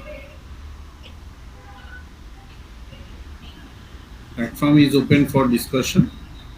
Any other questions? So, if not, I can put only one query to Anna, that you have nicely pointed out that the best practices in the community or the some of the areas are there. Now, how can these best practices with environmental restoration can be possible in the mass scale, where the populations of participation in the tourist spots are huge? Then, because the fluctuations are there, then how can it be possible? It could be possible as because of the supporting facilities are in a particular scale. So how you can relate the best practices with in the mass tourism purposes, or whether it is possible to connect? Yeah, in my point of view, on the mass and overcrowded tourism, it's going in a trend. The population is higher, and also the touristic places are overcrowded. Maybe also, as our colleague said, also to relate this to urban planning. How to have, because the overcrowded and the overwhelming of city and of a destination, it's related to a great impact to the nature and to the local, and basically take into account the green areas, to have greater green areas, and to maintain and to improve more actions and more maybe educational programs, and to maintain and to increase the importance of education to the tourists, and also to promote some remote or not such popular areas. Because as in the world there are bad and good things, also the overcrowded and the overcrowded city, as the population it's going higher. I'm thinking that our actions must be into relation with the population, the rise of population, the increase of population, and the fact that if we have a city which a lot of tourists, also we must have the environment for the locals and also for the tourists. We cannot have the environment only for the locals, because the locals also have the heritage, they have the cultures, they have the interest to the tourists. And also the tourists and the foreigner tourists can left the money, and also the community can improve. I think that this is my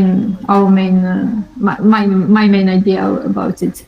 Also, it's related about planning and sustainable urban planning, not about, it's about tourism, and also tourism is related to population and to locals, and also the population and the locals related to places and cities, and to have a sustainable city and sustainable also country and sustainable world. That means, we have the action in our mind at smaller places, but the smaller places we have a greater impact on the bigger places. each action is important. Also, I have the students these actions, and also they had that. They, have their opinions on surveys, and they said that I haven't know that I can do this on a touristic place, and if I can promote like this, they are going to Romania to the mountains, to the Carpathian, and to the Palace Castle in Sinai. It's on top here. I haven't known that I can present this to the people. I was thinking that I must have some, I don't know, millions of dollars to have this. The actions are quite simple somehow, and they're enjoying and maintaining and improving and said to the other ones. That means you are saying that the policy is very important in kinds of the restorations of the practices of the green environment with the implementations of the best practices and the environmental conservation. And the yeah, this is the fact. And I'm thinking now the example in my country, in Romania, which is it's not legislation and to respect the rules and to respect the policy. It's very hard sometimes, and that's why in some slides on my presentation I said that the tourism is also related to education. It's very, very hard somehow to put in mind some legislation, to some rules. This is good to a region, this is not good to another one. If it's something good to promote the Danube Delta, but somehow it's not good for the mountain space. And from my point of view, this is going to have aspects about education. Must know and to have also the knowledge in our lives, in our souls, and to improve our life. And because we know that if we improve our lives, we improve also the lives to other persons, to our family, to other colleagues, and also to assess the challenges, to assess the barriers, to assess the trends, and after that to find the best solution also for ourselves, because also they are different, and also the best solutions to the community and the best for us.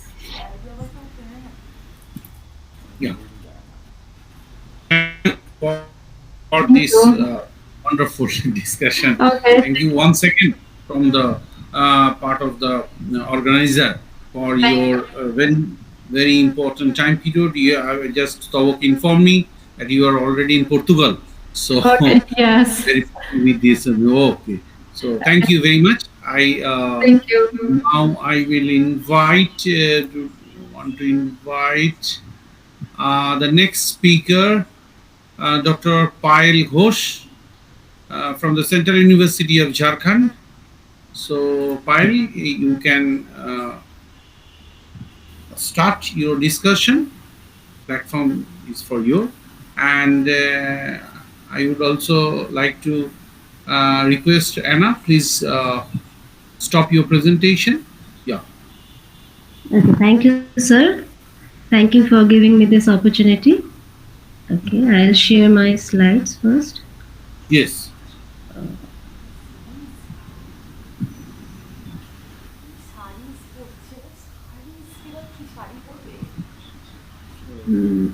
Okay. 15 minutes time, Payal, I think. And after that, the discussion. Yeah. Okay. Please. Is my slide visible? Just, yeah. Okay. It's visible. Now continue. Okay. So today we'll discuss mining tourism, sustainability and possibilities in India. So I will discuss I will keep my discussion in four parts. Part one is context and concept of mining tourism. Second part is sustainability and mining tourism, the relationship between sustainability and mining tourism, then global scenario of mining tourism, and then mining tourism possibilities in India. Okay, so one second. Okay, so let's start with the context. So mining is known to human civilization since copper. So people were digging here and there and collecting minerals for their uses. And the vast scale, massive mining started after industrial revolution, and it did two things. One, okay, While one slide is not changing. slide is not changing. Okay, let me.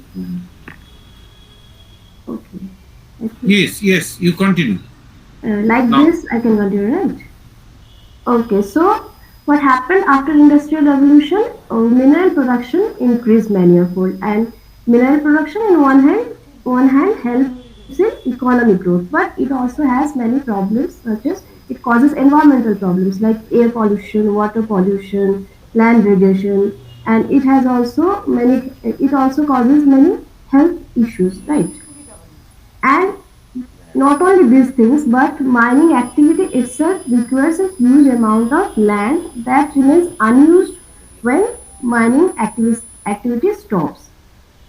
Moreover, there are certain communities which are dependent on mining activities. But when mining stops, these communities faces severe economic problems such as unemployment and mm, decrease of investment in their locality. So, to address this kind of problems, we advocate mining tourism as an alternative that will use the unproductive land, that will also create new jobs and promote sustainability in the areas where mining is going on. Okay, so this is the this is from the point of view of mining, and from the point of view of tourism, we can see that in the last few decades, the well-established traditional tourism destinations are losing importance, and people are more interested to visit new places. So new destinations are emerging, and mines are among such places which are gaining popularity in recent times. Although the general perception about mining is that uh, mines are mines have dusty roads, there are noisy machinery, these places are very dangerous to visit. But through mining tourism, we can change this kind of perspective. So, how can we promote mining tourism? There are provision for visiting mining places where mining is still operating, and we can also prepare the mines which are already exhausted into tourism attractions. So the concept of mining tourism is a special interest tourism that engages mining landscape as tourism attraction, and it will also promote regional sustainability, and it will protect mining heritage, it will reuse mining landscape, and also it will educate tourists who are visiting places about different mining activities, its heritage and its legacy. Okay. So the first reference of mining tourism was found in the lecture of Nicholas Paul in 1984, and his idea was later on published also.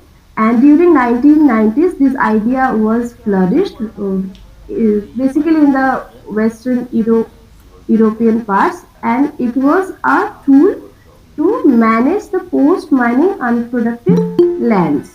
So that's how the concept of mining tourism came into existence. So what are the facilities and activities that can be done in the mining sites? Such as we can establish museums, mining museums. So the museums can be both in situ and ex situ. So in situ cases, we can use or we can preserve old mining sites as it is as museums. And in ex situ cases, we can display old machineries or findings from mining sites and we can display or demonstrate this kind of mining activities and mining uh, elements in the museums. Apart from that, we can use abandoned open cast mines. When open cast mines means the mines in which the overburden has been removed and it a pond-like shape has landscape has been left. So in this kind of open cast mining, we can use this kind of open cast mining for hiking, biking, and boating. So recreational purposes we can use. And in the cases of underground mines, we can use these mines as adventure tunnel tour, and also we can develop these underground mines as museums. Apart from that, we can have audiovisual shows, fossil parks, because in mines we sometimes get fossils. So fossil parks and refreshment zones. So this kind of activities can be developed in mining sites for recreation purposes. So this illustration shows that how the surface mining or the open cast mines can be used for tourism purposes. Such as see here, fossil parks can be developed. Then guided tour can be organized inside the mines. Watchtowers can be established. Hiking trails we can prepare. We can establish hiking trails, museums like this, and in underground mines, we can arrange guided tours for people to observe the underground mining activities. So these are some illustrations. Now, how we can relate this mining tourism with sustainability? So, mining tourism can be can promote economic sustainability, environmental sustainability, as well as cultural sustainability. Economic sustainability, how? Because we can reuse the mining resources for tourism purposes. So, we can give multiple uses of a certain resource. So that will increase economic sustainability. That will increase the possibilities of economic sustainability. Environmental sustainability, because mining itself is not a very environmental friendly activities. But convert these mining sites into tourism sites, then it will promote green industry. So in that way, we can promote environmental sustainability and cultural sustainability.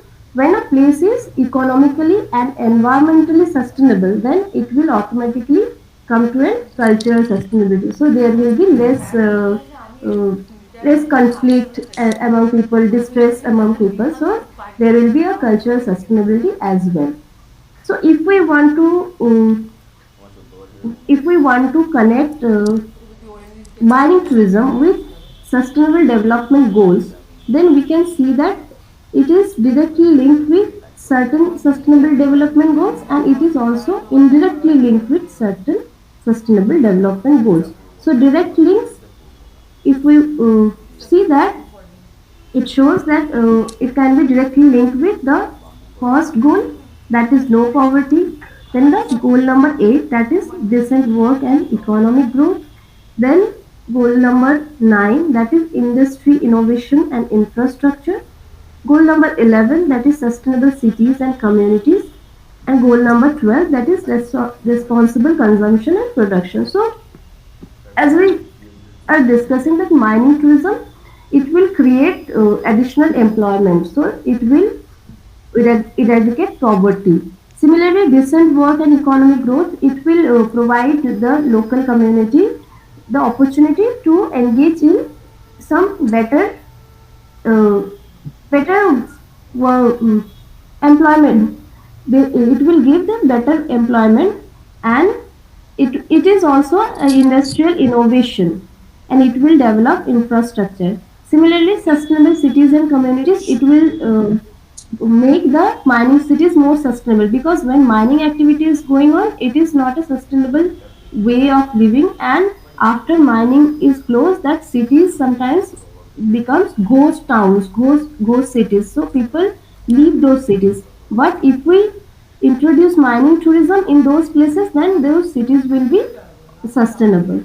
Similarly, indirect links, we can see that equality, educational equality, then gender equality, climate action, life in land, life in water. So this can be also linked with mining tourism. This sustainable development goals can be linked with mining tourism. So if we see the world scenario, world scenario of mining tourism, so there are many mining heritage sites. Those are included in UNESCO World Heritage Site list, and at present we have 23 mining sites which are incorporated in UNESCO's mining uh, cultural heritage sites list. So these red dots are showing the location. So we can see that most of them are located in Europe. And if we look at the list, then we can see that from 1978, the first mining site was incorporated as World Heritage Site list, and this was located in Poland. It is a salt mine. Similarly, there are other countries where uh, mining sites have been incorporated as heritage site, and also tourism is going on there. So these are some places you can have a look.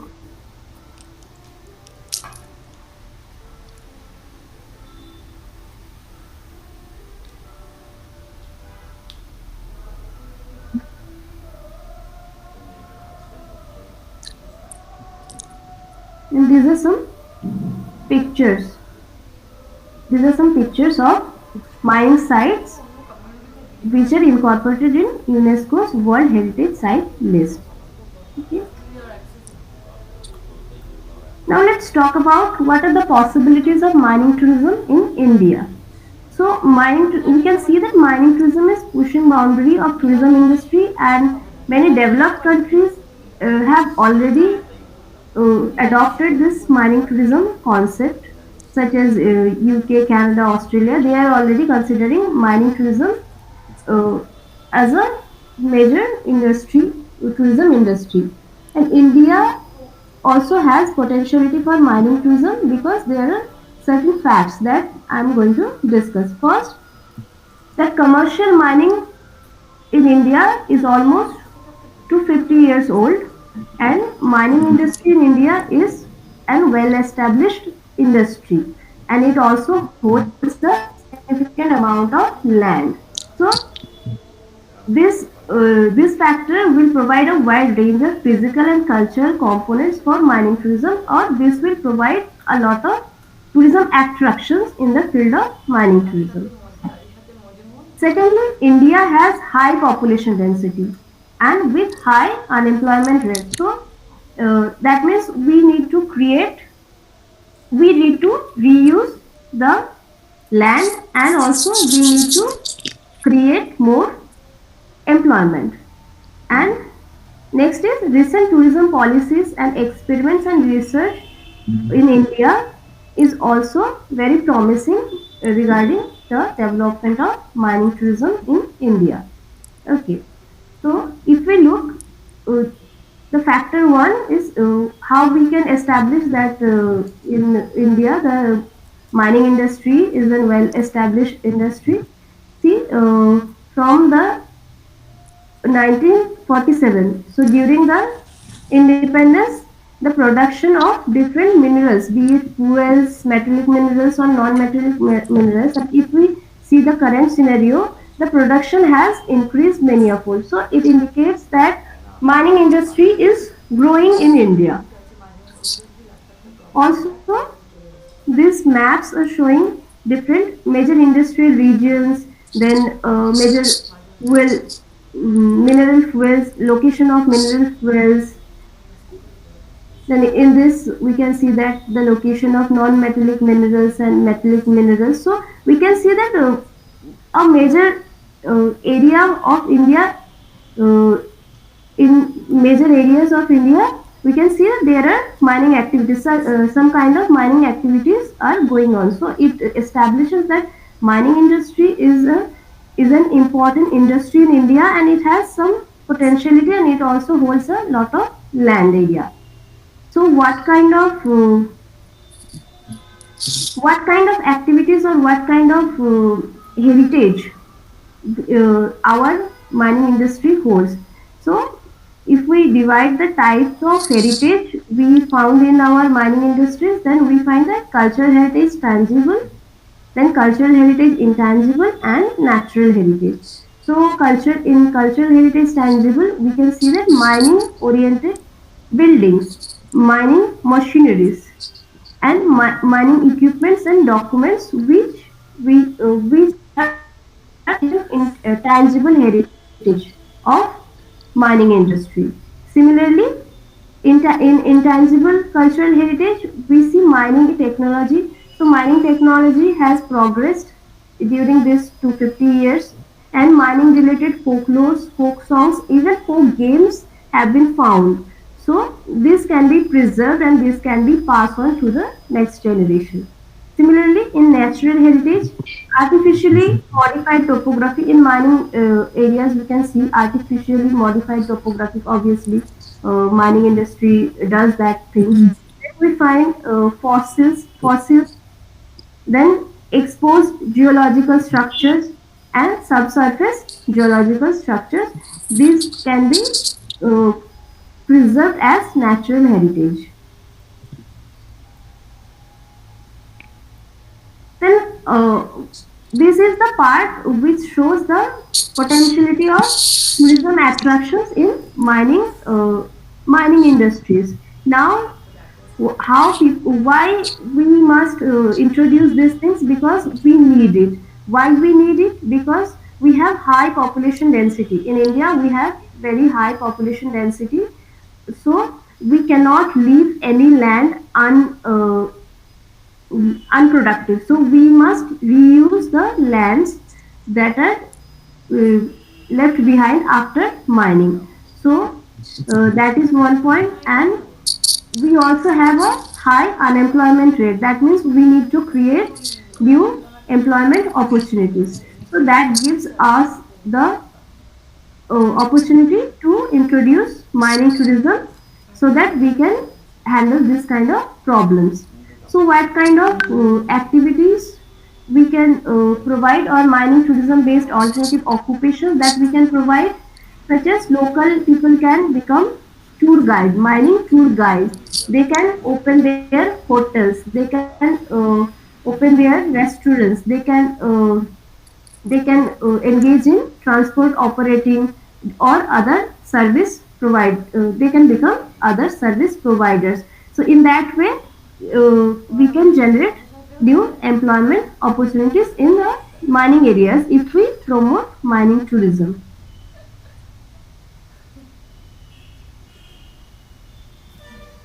Next, so this shows that there are potentialities. Now what have been done so far? So there are initiatives and policies and research related to mining tourism potentiality in India. So the first initiative was taken by Maharashtra Tourism Development Corporation in 2016, and Western Coalfield Limited. They jointly opened two mining sites near Nagpur for tourism purposes, and it has been seen that within 2 years of the opening, we can see that almost 1.5 lakhs people have visited this new mining site. So it indicates that people are interested to visit mining sites, and there is a huge potentiality of the mining tourism development in India.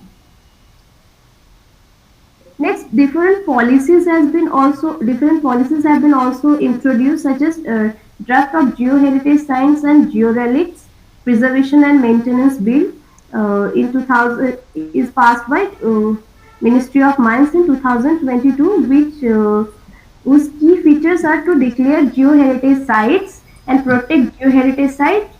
And in these geoheritage sites, many mining sites are also included as geoheritage sites. So this is one thing. Next is Jharkhand Tourism Policy 2021. They have incorporated mining tourism in their tourism policies, and they are promoting uh, promoting mining tourism in the states of Jharkhand.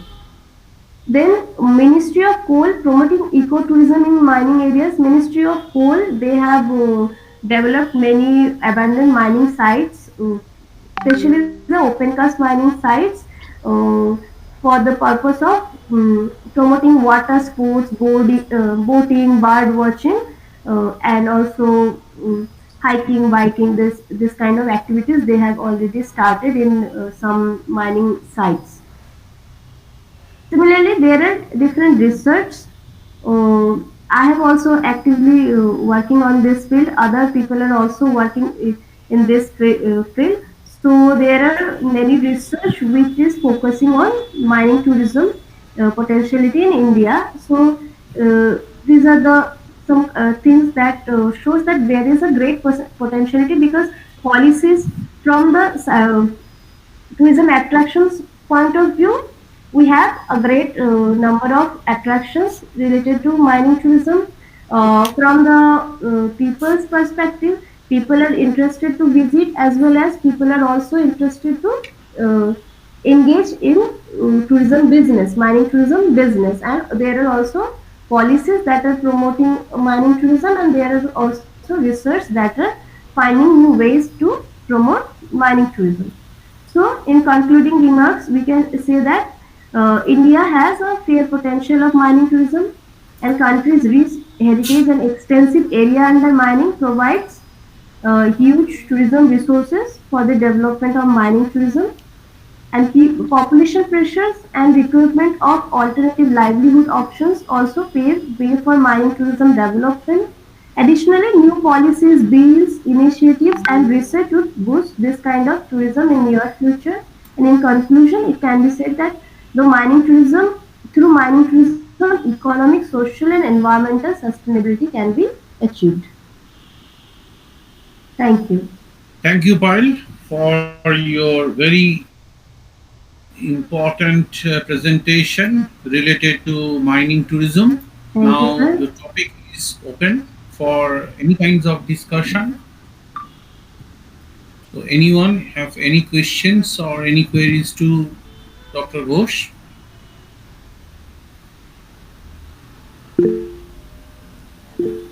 Yeah, Anna, please. Okay, I can hear. Yeah, I think I can. Okay. There are on some slides. There are some maps with India, and I'm thinking that also the mining tourism is not such very well developed, but also in Romania. And somehow, do you think that it's a relation between or some connection between the resources areas and the growth of urban areas and population?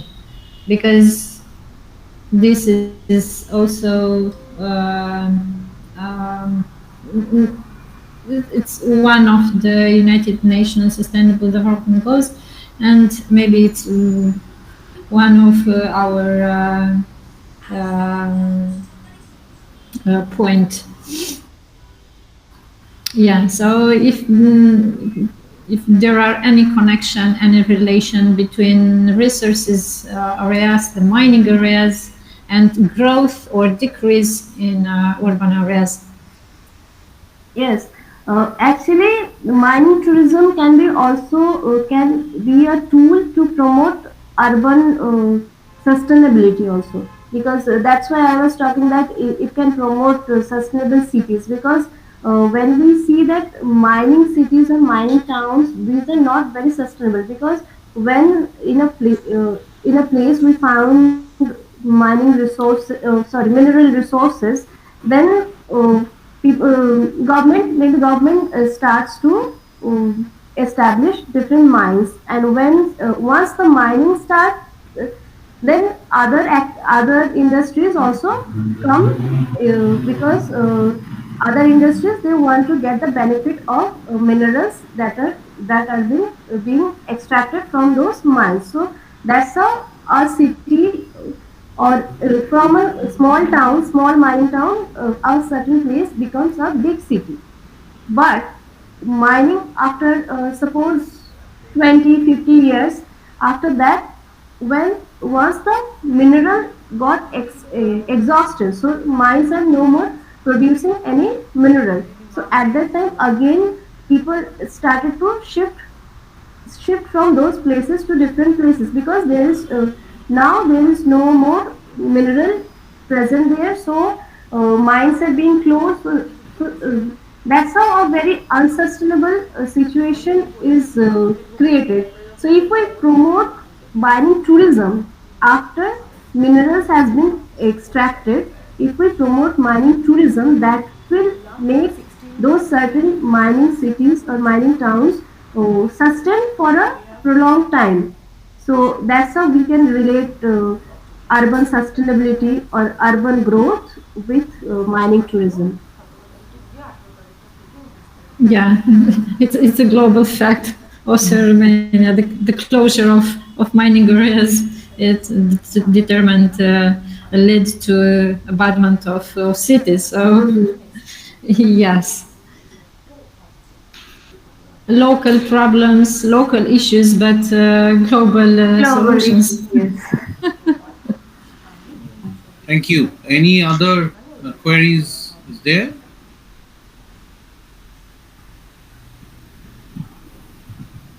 Thank you. I have a little bit of queries to Dr. Ghosh. That first of all, that who will take care about this heritage, the mining heritage, geological heritage, whether this is a central government or the state government or any mining corporation like that.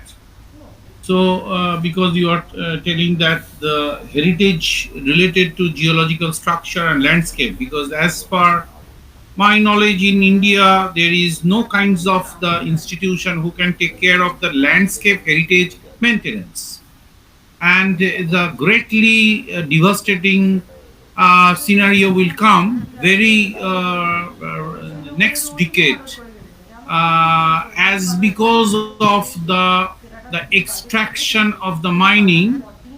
I am not telling about the illegal mining. The legal mining, extracting in such a way to increase the export, so income the foreign money.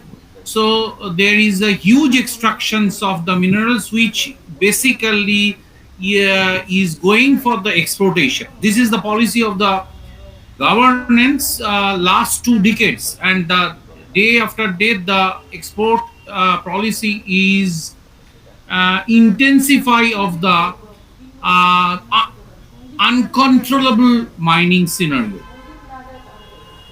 And in that case, you know that the policy is to go for the privatization. And when the privatization is there, I do not understand how can they maintain the sustainability, whether the sustainability related to urban sustainability, urban that is related to mining, urban area, and tourism, or the rural areas, both for the open cast mining also, that whether it is possible, because the major thrust for the economic development for India is to mineral extraction and export to the different countries. So whether this is at all relate with the geological or the geomorphological relief, any kinds of heritage restoration scenario. Number two is yeah, very importantly, you are saying that the future of the these mining cities, if it can be connect with the tourism sector, then it may be sustain much more. But who will take care about this maintenance, management, and the hazard risk assessment after completion, after we can say that is the closed mining only for tourism? Who will take care? because when the mining is over, the profit maximization period in Indian and the third world countries scenario, that the private companies move away all the instrument because the crores of money is engaged. So can you elaborate that particular point? Yes. Take care about this to sustain the urban areas, sustain the tourism as the livelihood of these uh, areas. Thank Okay. you. Okay, sir. So your first question is who is going to take care it. So there are two way to go. One is that state government in India, in every state we have a tourism department. So tourism department, and it can take care by itself the development and maintenance of mining sites, or they can have a joint venture with the mining companies such as suppose in, for example, in coal India, with Coal India or Eastern Coalfield Limited, Western Coalfield Limited, with state governments, tourism department, they can jointly uh, maintain this. Or in the case of privatization, so private companies, they are now focusing on the mineral extraction, but if we can convince them that after mineral extraction, through this tourism thing we can also generate revenue, then maybe they can also take these mines from, they can take lease of this mines, so government can lease out their mines to certain private companies who are interested to develop these mining sites as tourism sites, and they can then convert it into museums or some sort of recreation centers, and then they can open it for the public to visit. So I think in that way we can manage this mining tourism things. Thank you for your discussion. Thank you again for giving the alternative of the livelihoods related to the after the extractions of minerals and the different kinds of the we can say that the economic development related to the mining connected with the tourism economy. Yes. Thank you once again. Thank you, sir. Now I would like to invite the next speaker, Dr.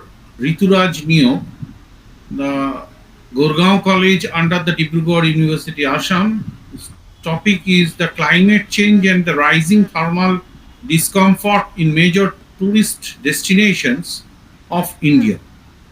Dr. Uh, Rituraj, Thank you, sir. Let me just share the slide. kindly open, if possible, your camera on. Yeah, I'm trying.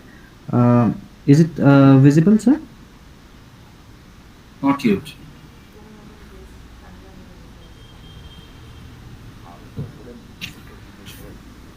Not yet.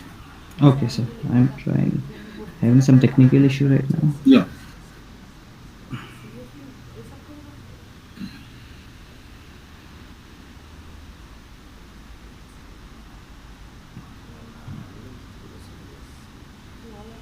Fifteen minutes time for your presentation and then discussion.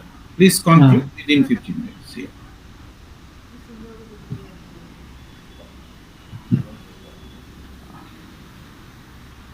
Okay.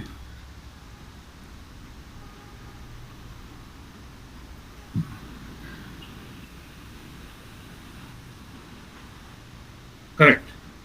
Yeah. Thank you, sir. Okay. Myself, Rituraj Neo. I'm from the Gurgaon Can College. you please on your camera? Yeah. Possible? Yeah.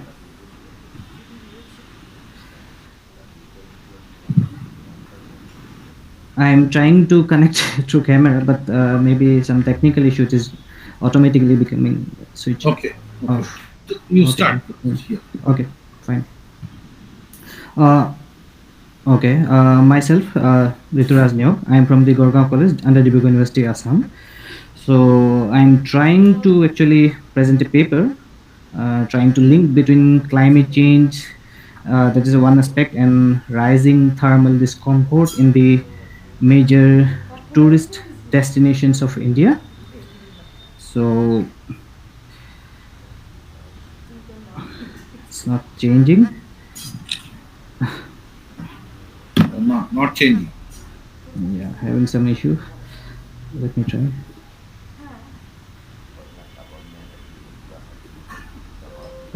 Is it changing, sir? Yeah. Okay. So basically, I'm not going to discuss much more about the aspect of climate change, but I'm hello. Am I audible? Audible, Yeah. audible. Please Okay. continue. Okay. So I'm trying to show some of the parameters of climate change. Basically, as we all know, it is of course global temperature rise, greenhouse gas concentrations, sea level rise, change in the precipitation patterns, and extreme weather events. So basically, my topic is related to thermal stress. So I will try to link the climate change with the thermal stress pattern in the Indian cities. So here we can see some of the maps how climate change is taking place. It's common to all.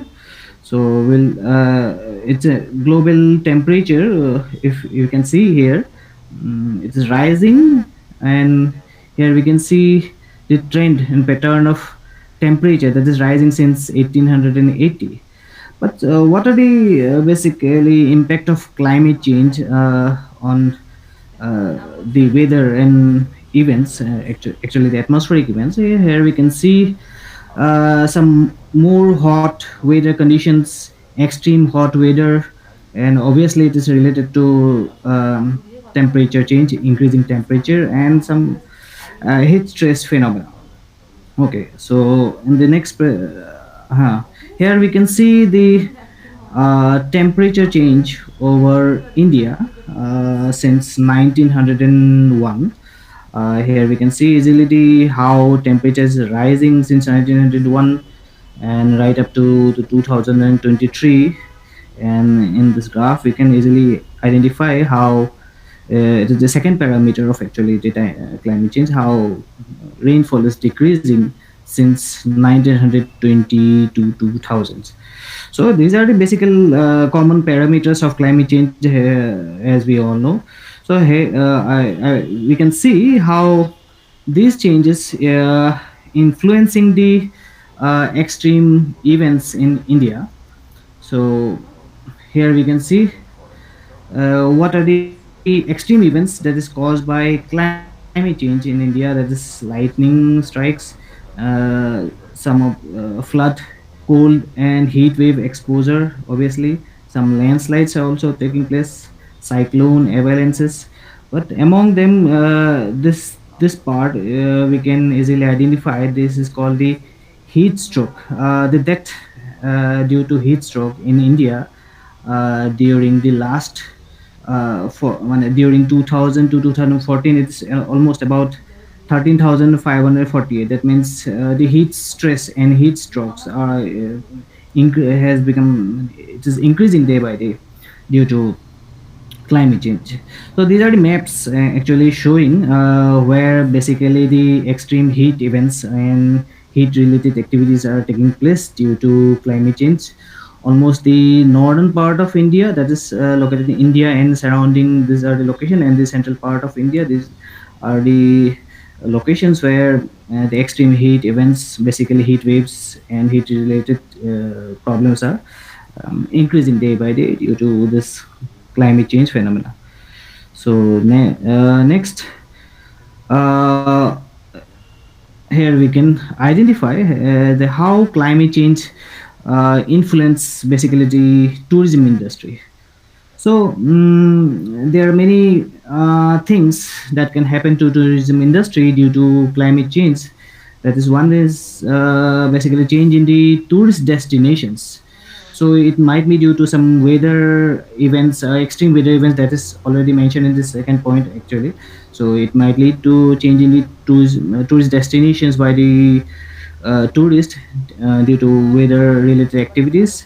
And the third one, that is most important one I'm trying to link, that is called the heat related risk, or what we call that heat stress or thermal discomfort due to climate change phenomena. And the fourth one is, that is called the health and safety concern. Obviously climate change increase the risk of health. Economic impact on tourism dependent communities, of course some changes in the weather, of course reduces influences the economic activity of some of the tourism dependent communities. It might be due to landslide, it might be due to cloud burst, it might be due to cyclone or any other extreme events. Shift in the travel trends and tourism behavior, of course they try to shift if some extreme situations occur due to climate related events. And infrastructure and transport challenges, this mostly happens in the hill stations basically, where mostly landslide, snow avalanches create problem for arrival or departure of the tourist. So next, these are the basically problems that is caused by climate change phenomena in the recent past. So I'm trying to link thermal stress, or that is thermal discomfort. What is exactly this thermal discomfort? Thermal discomfort refers to unpleasant feeling caused by imbalance between body's heat production and its ability to dissipate heat, often influenced by temperature, humidity, and airflow. And the heat stress is almost related to thermal discomfort. The thermal discomfort is the first stage, we can say. The heat stress is the next, or the extreme stage. Heat stress is the condition where the body struggles to cool itself due to prolonged exposure to high temperature, potentially leading to heat absorption and heat stroke. Okay, so uh, now let's see how this thermal stress and heat stress can be computed. Of course, we need to focus on some of the indices through which we can calculate the heat stress or thermal discomfort. So they are this is most popular indices like predictive mean vote indexes, standard effective temperature, operative temperature, equivalent temperature, and this is most popular universal thermal climate index. But among this in the indices, I have incorporated net effective temperature indices. Of course, it provides some estimate of thermal stress or discomfort based on the air temperature, humidity, and wind speed. Of course, it provides some overestimation, but for trend like pattern, if we have to focus on the trend of thermal stress, then net effective temperature indices is better. So here is the formula. I'm not going to explain how I have calculated, but I'm trying to show these are the categories of thermal discomfort or stress. If it is the temperature below 13, it's of course the extreme stress by cold. If the temperature above 34, based on the net effective temperature, it becomes very hot. Otherwise, in between 25 to 28, warm, sorry, 22 to 25, it's comfortable. Normally tourists prefer this thermal neutrality or comfortable type of climate to enjoy the scenic beauty of any locations. Now I just want to highlight the type of tourism, or basically tourist destinations. As we all know, there are different category of tourist destination. Of course, natural destinations, beaches, mountains, and forest; cultural destinations, urban destinations, adventure destinations, ecotourism, and there are so many. So, okay, uh, let's see the global perspective of tourism, basically with focus on India also. So here we can see the GDP share of different countries actually. Here we can see the India is in between 6 to 13% share by the tourism industry, and some other countries also, the European countries and the Mexico and the some South Asian countries also having good uh, GDP from the tourism industry. Of course, it is one of the most important industry right now. If we try to focus on Indian sector, of course, it is the tourism contribute a good amount to the GDP. It's 6 to 11%. If we try to focus the number of tourism destinations of India, here we can easily identify. These are different tourist centers or destinations of India, basically monuments and pilgrimage centers, wildlife sanctuaries, hill resorts, and beaches. So almost India have a good amount of tourist arrival per year. So here we can see the data related to arrival of foreign tourists in India since 1981.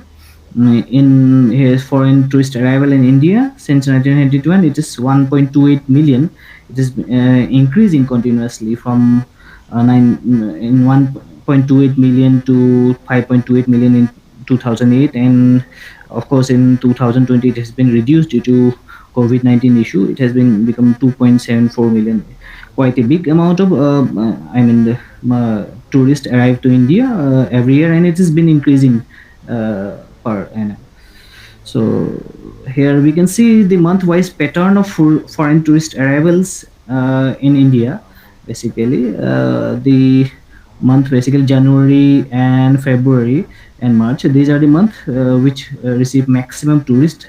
Again, the November and December also the these are the months which receive maximum foreign tourist, international tourist in Indian subcontinent.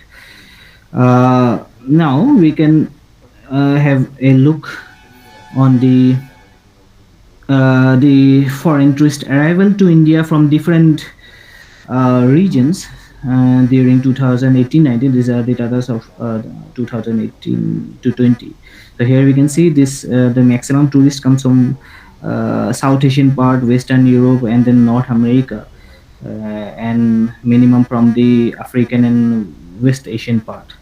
So these are the gender-based arrival of tourists. I'm not going to discuss this part actually.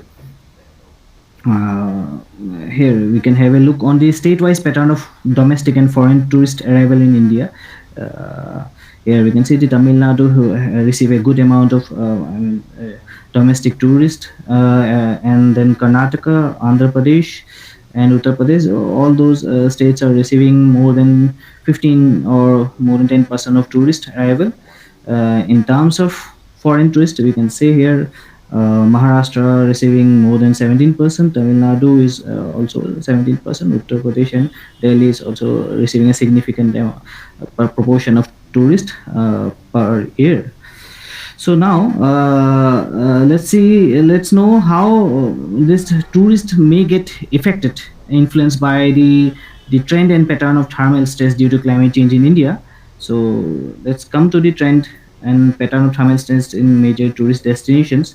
I'm trying to highlight some of the prominent tourist centers, basically the cities which are experiencing the thermal stress or basically thermal discomfort since 1901, during the last 30 years. So these are the major cities which of course witness maximum tourist, and here we can see the trend of thermal stress or thermal rise based on net effective temperature during 1901 to 2021. This the Delhi witnessing the rising trend of thermal stress.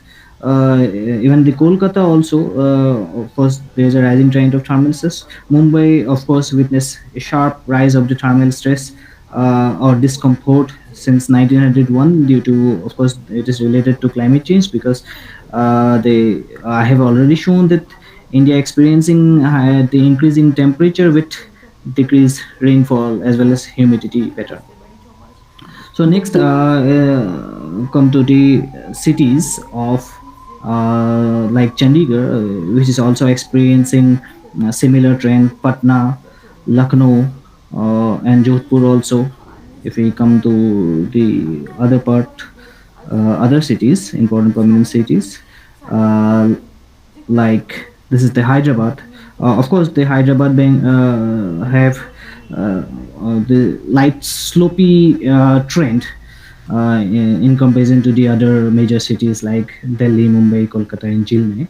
But of course, most of the cities showing the rising trend of thermal stress based on NET, like Bangalore, Visakhapatnam, Bhubaneswar, and if we concentrate on the cities like the mid-sized cities like Bhopal, Nagpur, even the Guwahati and Agartala also showing the rising thermal stress based on, or we can say the rising thermal discomfort based on net effective temperature.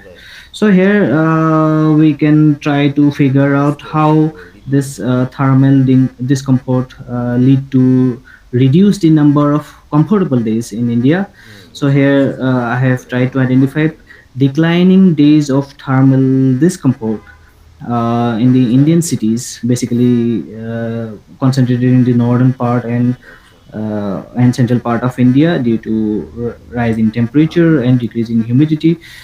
Here we can see the most of the northern cities of the northern India during 2020, 21, and 2022 experiencing reduced days of thermal comfort, basically the thermally neutral days. This is the mean of 2020 to 22, which experience most of the northern cities with minimum thermally comfortable days. Uh, if we try to figure out the rising days of thermal stress and discomfort out of the total number of days in a year. So here we can see that every year, almost in between 2020 to 21 and 2020 to 22, almost all the cities of northern India and central India experiencing, here it is the value showing the experiencing 11 more days of or 11 more discomfort days comparing to the previous year. And if we see here, the in between 22 to 2022, so almost all the cities experiencing almost 20 to 25 days of thermal discomfort comparing to the previous year. Of course, during the COVID-19, the number of days were little short. So, what possible outcome the tourist may face if rising thermal stress continues in these cities? Basically, increasing temperature or heat reduces flow of tourists. These are the potential outcome actually, not direct result. Reduces the flow of tourists to hill station due to reduced snow cover, duration, availability. Of course, we can identify that if the snow cover due to rising temperature reduces, of course, it will reduce the flow of tourists to the major hill station of India. Similarly, it may also increase the health risk, chiefly health-related illness, heat stroke, and heat cramp. That's most common during heat stress issues. And heat wave reduces the tourist flow to the summer destinations. Of course, tourists would like to move to the summer destination to enjoy some different kind of climate, but of course, rising heat stress or heat-related illness will automatically reduce the number of flow to the destinations. And the fourth one is high cost of accommodation in hotter destination due to increasing demand of water and power. Of course, it will definitely lead to increasing demand of water as well as the power in the automatically accommodation will be costlier in the locations, basically the summer locations. And it might lead to shortage of water scarcity issues. Mostly it happens in the hilly areas, not common in all the areas actually. And increasing risk of vector-borne diseases, dengue, malaria, and Japanese encephalitis. This may also increases in some of the hilly areas as well as in the hotter locations where if the location experienced rising temperature and with reduced humidity conditions. And of course, these are some of the data I have collected from the previous research that a 1 degree rise of temperature reduce tourist by 6.45%.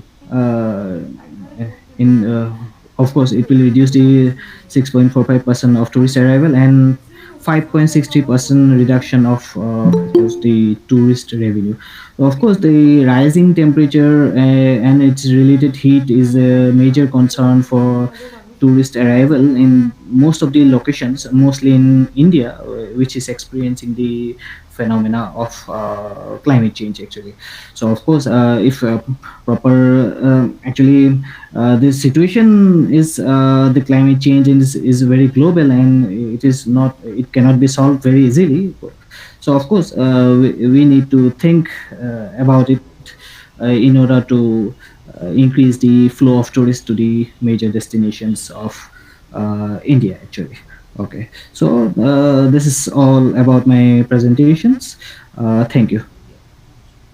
Thank you for your insightful discussion. So now your discussion is open for any questions or any query. Anyone have any doubt?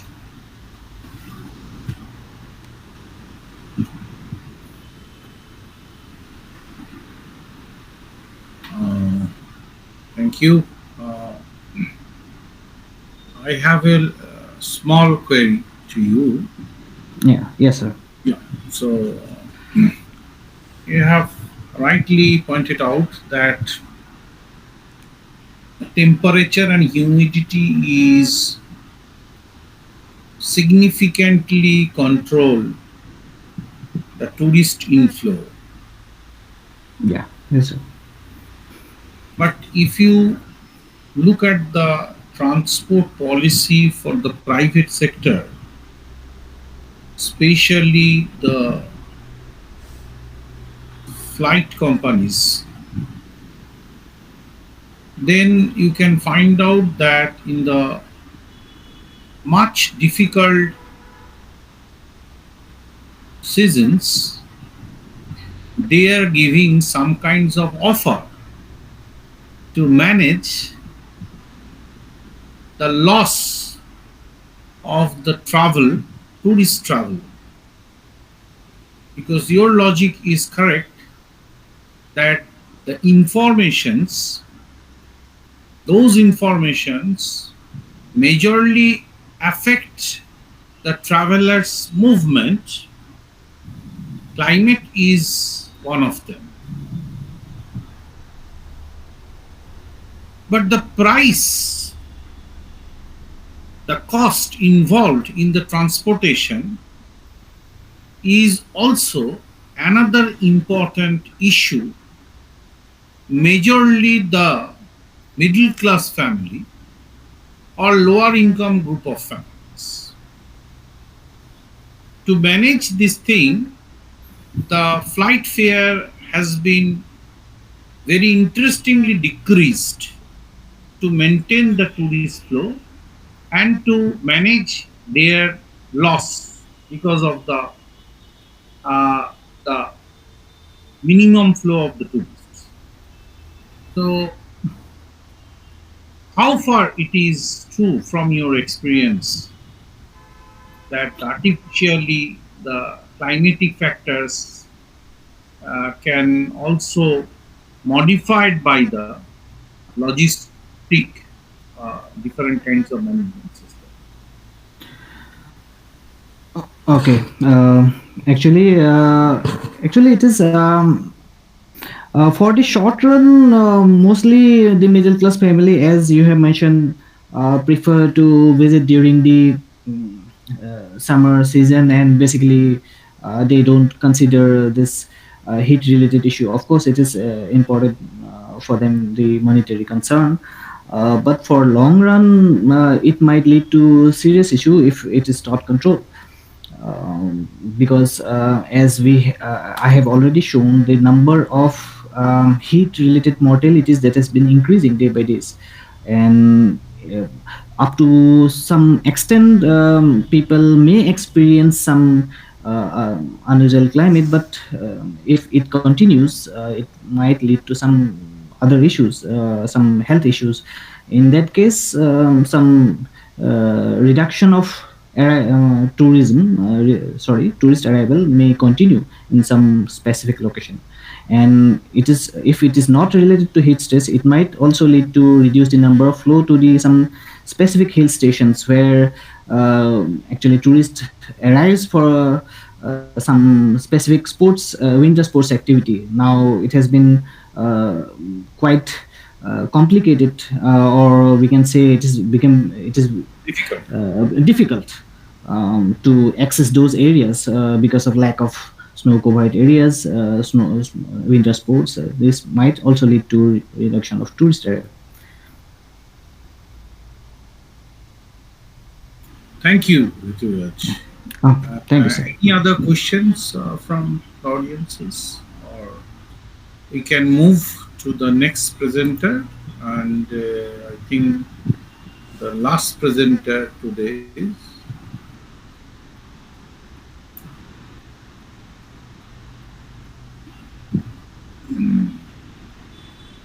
Devojyoti Gupta from research scholar, Tripura University.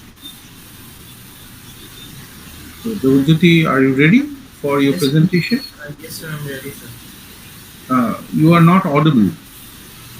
Sir, can you hear me, sir? Very light voice is coming. Right away.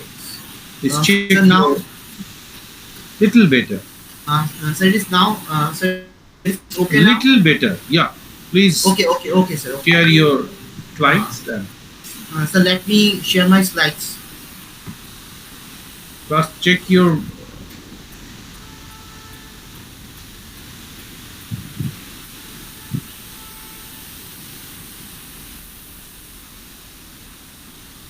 Sir, my slides are visible. you just check whether it is movable or not. You just change your slide so that after Yes, that sir. you can start. Yeah. Yes, sir. So Okay, sir. your time is 10-minute discussion, and after that 10 minutes we have time Okay, sir. to for discussion and questions. Please start. Okay, sir. Thank Okay, you. sir. Let me start. Okay, sir. Thank you, sir. My name is Devojyoti. I'm a research scholar from Department of Philosophy, Tripura University. So the topic of my presentation is Tripura Tourism, a study on Tripura's tourism industry. It's a short study. So I have given two objectives for my study: to study the initiative taken by the government for the development of these sectors, the tourism sectors in Tripura. We know that Tripura is a state in northeast India in terms of different projects and amounts and the employment opportunities which has been which have been provided by the government for the youths.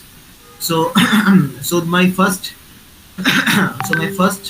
objective is the steps taken by the state government for to enhance the tourism facilities in the present time. So here we can see that there are many much accommodation facilities and improving the existing infrastructure to enhance the attraction of major tourist destination, developing the communication networks and strengthening the skills of the manpower engaged in these sectors. Result, domestic and foreign tourist flow and revenue earnings in these sectors have also exhibited on increasing trends. These tourists have increased. This is the recent data. The tourists have increased to 74,345 in the year 2020 to 21 and 1,96,000 in the year 2021 to 22 and 2 lakhs in the year 2022 to 2023. Different projects and amount which has been sanctioned by the central and the state government. So we can see that the Tripura tourism policy 2020 to 25 has introduced in the state in February 2020. The priorities of the state is in promoting tourism and also provides a state and a suitable ecosystem for promoting public-private partnership in Tripura. Development of infrastructure facilities have also undertaken under choice darshan in major tourist destinations like Sipaijala, Udaipur, Champainagar, Nirmahal, Ujanta Perez, Dumbul Lake, Jampui Hills, and Unakoti. Some amounts which been allocated as rupees 127.68 crores. It has been sanctioned by the Ministry of Tourism, Government of India, under the Swadesh Darshan, and out of which an amount of 89.41 crores has been released. To improve the accommodation facilities for the tourists in natural eco-friendly destinations, total 39 numbers of logs house has been constructed under Swadesh Darshan scheme and made operational. The light and sound show developed at Palace, based on the history of the royal dynasty of Tripura under the shortest dynasty scheme, has been kindly inaugurated by the Honorable Chief Minister of Tripura on 1st April 2022.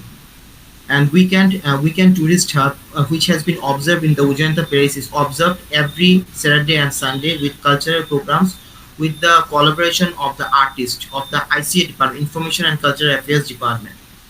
It has been also seen that Saurav Ganguly, who is the former Indian captain and a brand ambassador of Tripura tourism for promotion of Tripura tourism.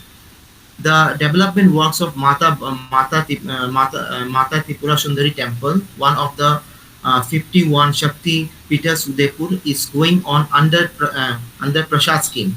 Total amount has been sanctioned is that 37.80 crores by the Ministry of Tourism, Government of India, and the amount of rupees 21.18 crores has been released by the Ministry of Tourism, the Government of India. To highlight the cultural taste, preference, and thinking of the kings of the state, the government of Tripura has declared Pushpavati Palace and Dambar Hall of the old Governor House as Maharaja Birendra Kishan Manik Museum and Cultural Center. A budget of an amount of 40.13 crores are kept on the said work at present and the working is also going on. And there are also many schemes which has been done by the government of Tripura, such as the Tripura Tourism has also introduced multiple adventure tourism activities like monitoring, paragliding, water sports, etc. in the Dumba Lake and the Jampai Hills. Ropeway service from Udaipur railway station to Mathabari and Maharani is under preparation. Another two rope way at Jampai Hills and Shunarchari has been reported in under process. To transform the problem of geographical isolation into an advantage, a number of new projects are underway to connect Tripura through Bangladesh. There is a phenomenal change in land as well as standards of national highway connecting Shabrooms, the southernmost tip of the state, with rest of the country. The employment opportunities which has been trying by the government of the state to provide employment opportunities to the youth. Here we can say that the Tripura Tourism Development Corporation Limited plays an important role as commercial express of tourism, including organizing sightseeing tours, providing accommodation, cruise, and other attractive packages. There are some different types of posts and positions which offers great career opportunities for several posts, such as tourist officer, information assistant, junior stenographer, lower division clerk, light vehicle driver, peon, director's jobs, project managers, receptionists, manager information technologies, and manager estate and legal affairs, and many more should be based on the eligible criteria of the candidates. So these are some of the images of the Tripura tourism I have mentioned. This is the Nir Mahal. These are some of the festivals which are going in Tripura. Recent festivals is the Light and Sound of Ujjanta Palace. This is the same as Ujjanta Palace, and the Pilak, where the archaeological monuments are there. Pilak and Unakati. This one, and the paragliding and this paragliding things which is going on Jampui Hills, and the para monitoring, and this is the Dumpur Lake. This is the Dumpur Lake projects of the boating session, and I have given a map which shows the forest of Tripura.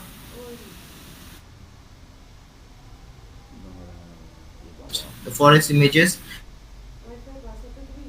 and thing in Tripura, these things and the collection of rubber ratics. And in my conclusion, I just want to tell that Tripura tourism industry is working very hard with a lot of efforts for the development of the state and to attract tourists not only from different parts of India but also from other countries.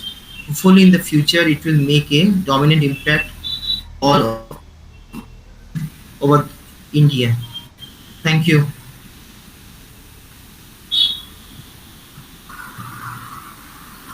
Thank you, Devadati, for finishing on time.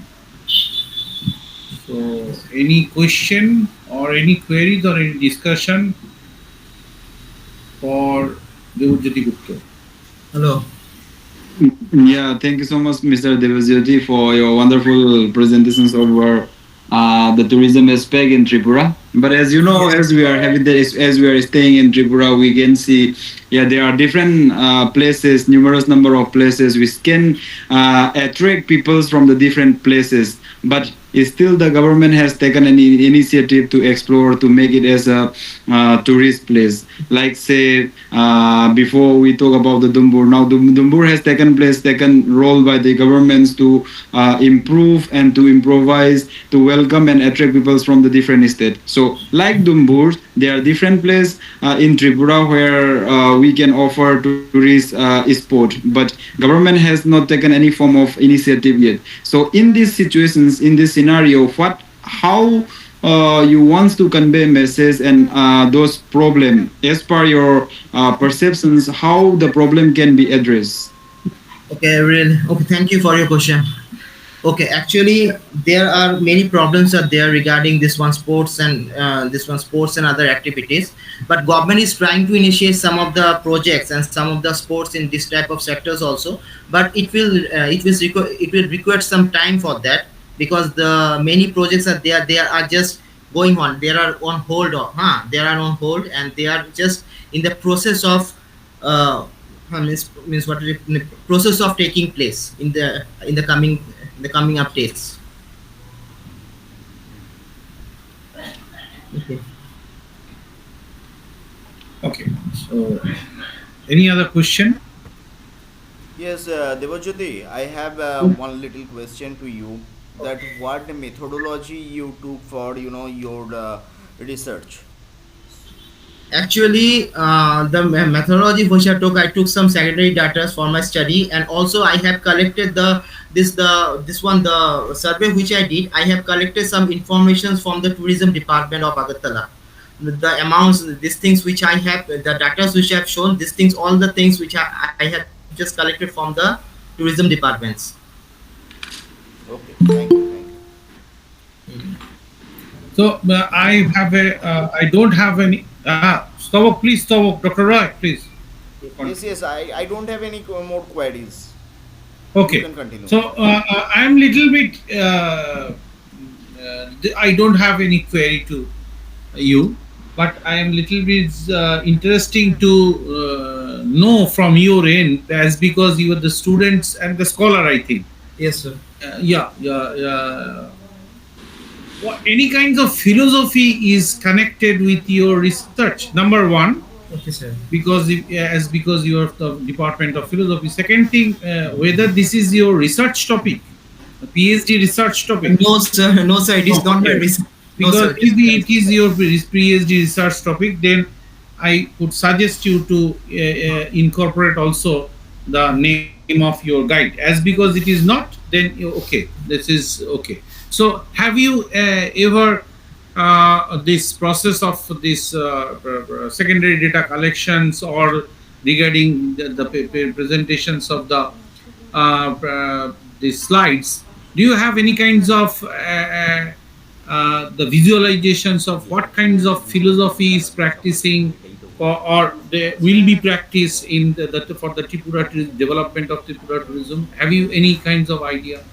Yes, sir. I have some ideas. Sir, first of all, the government should take some takes. Actually, the Tripura tourism department is under the this one.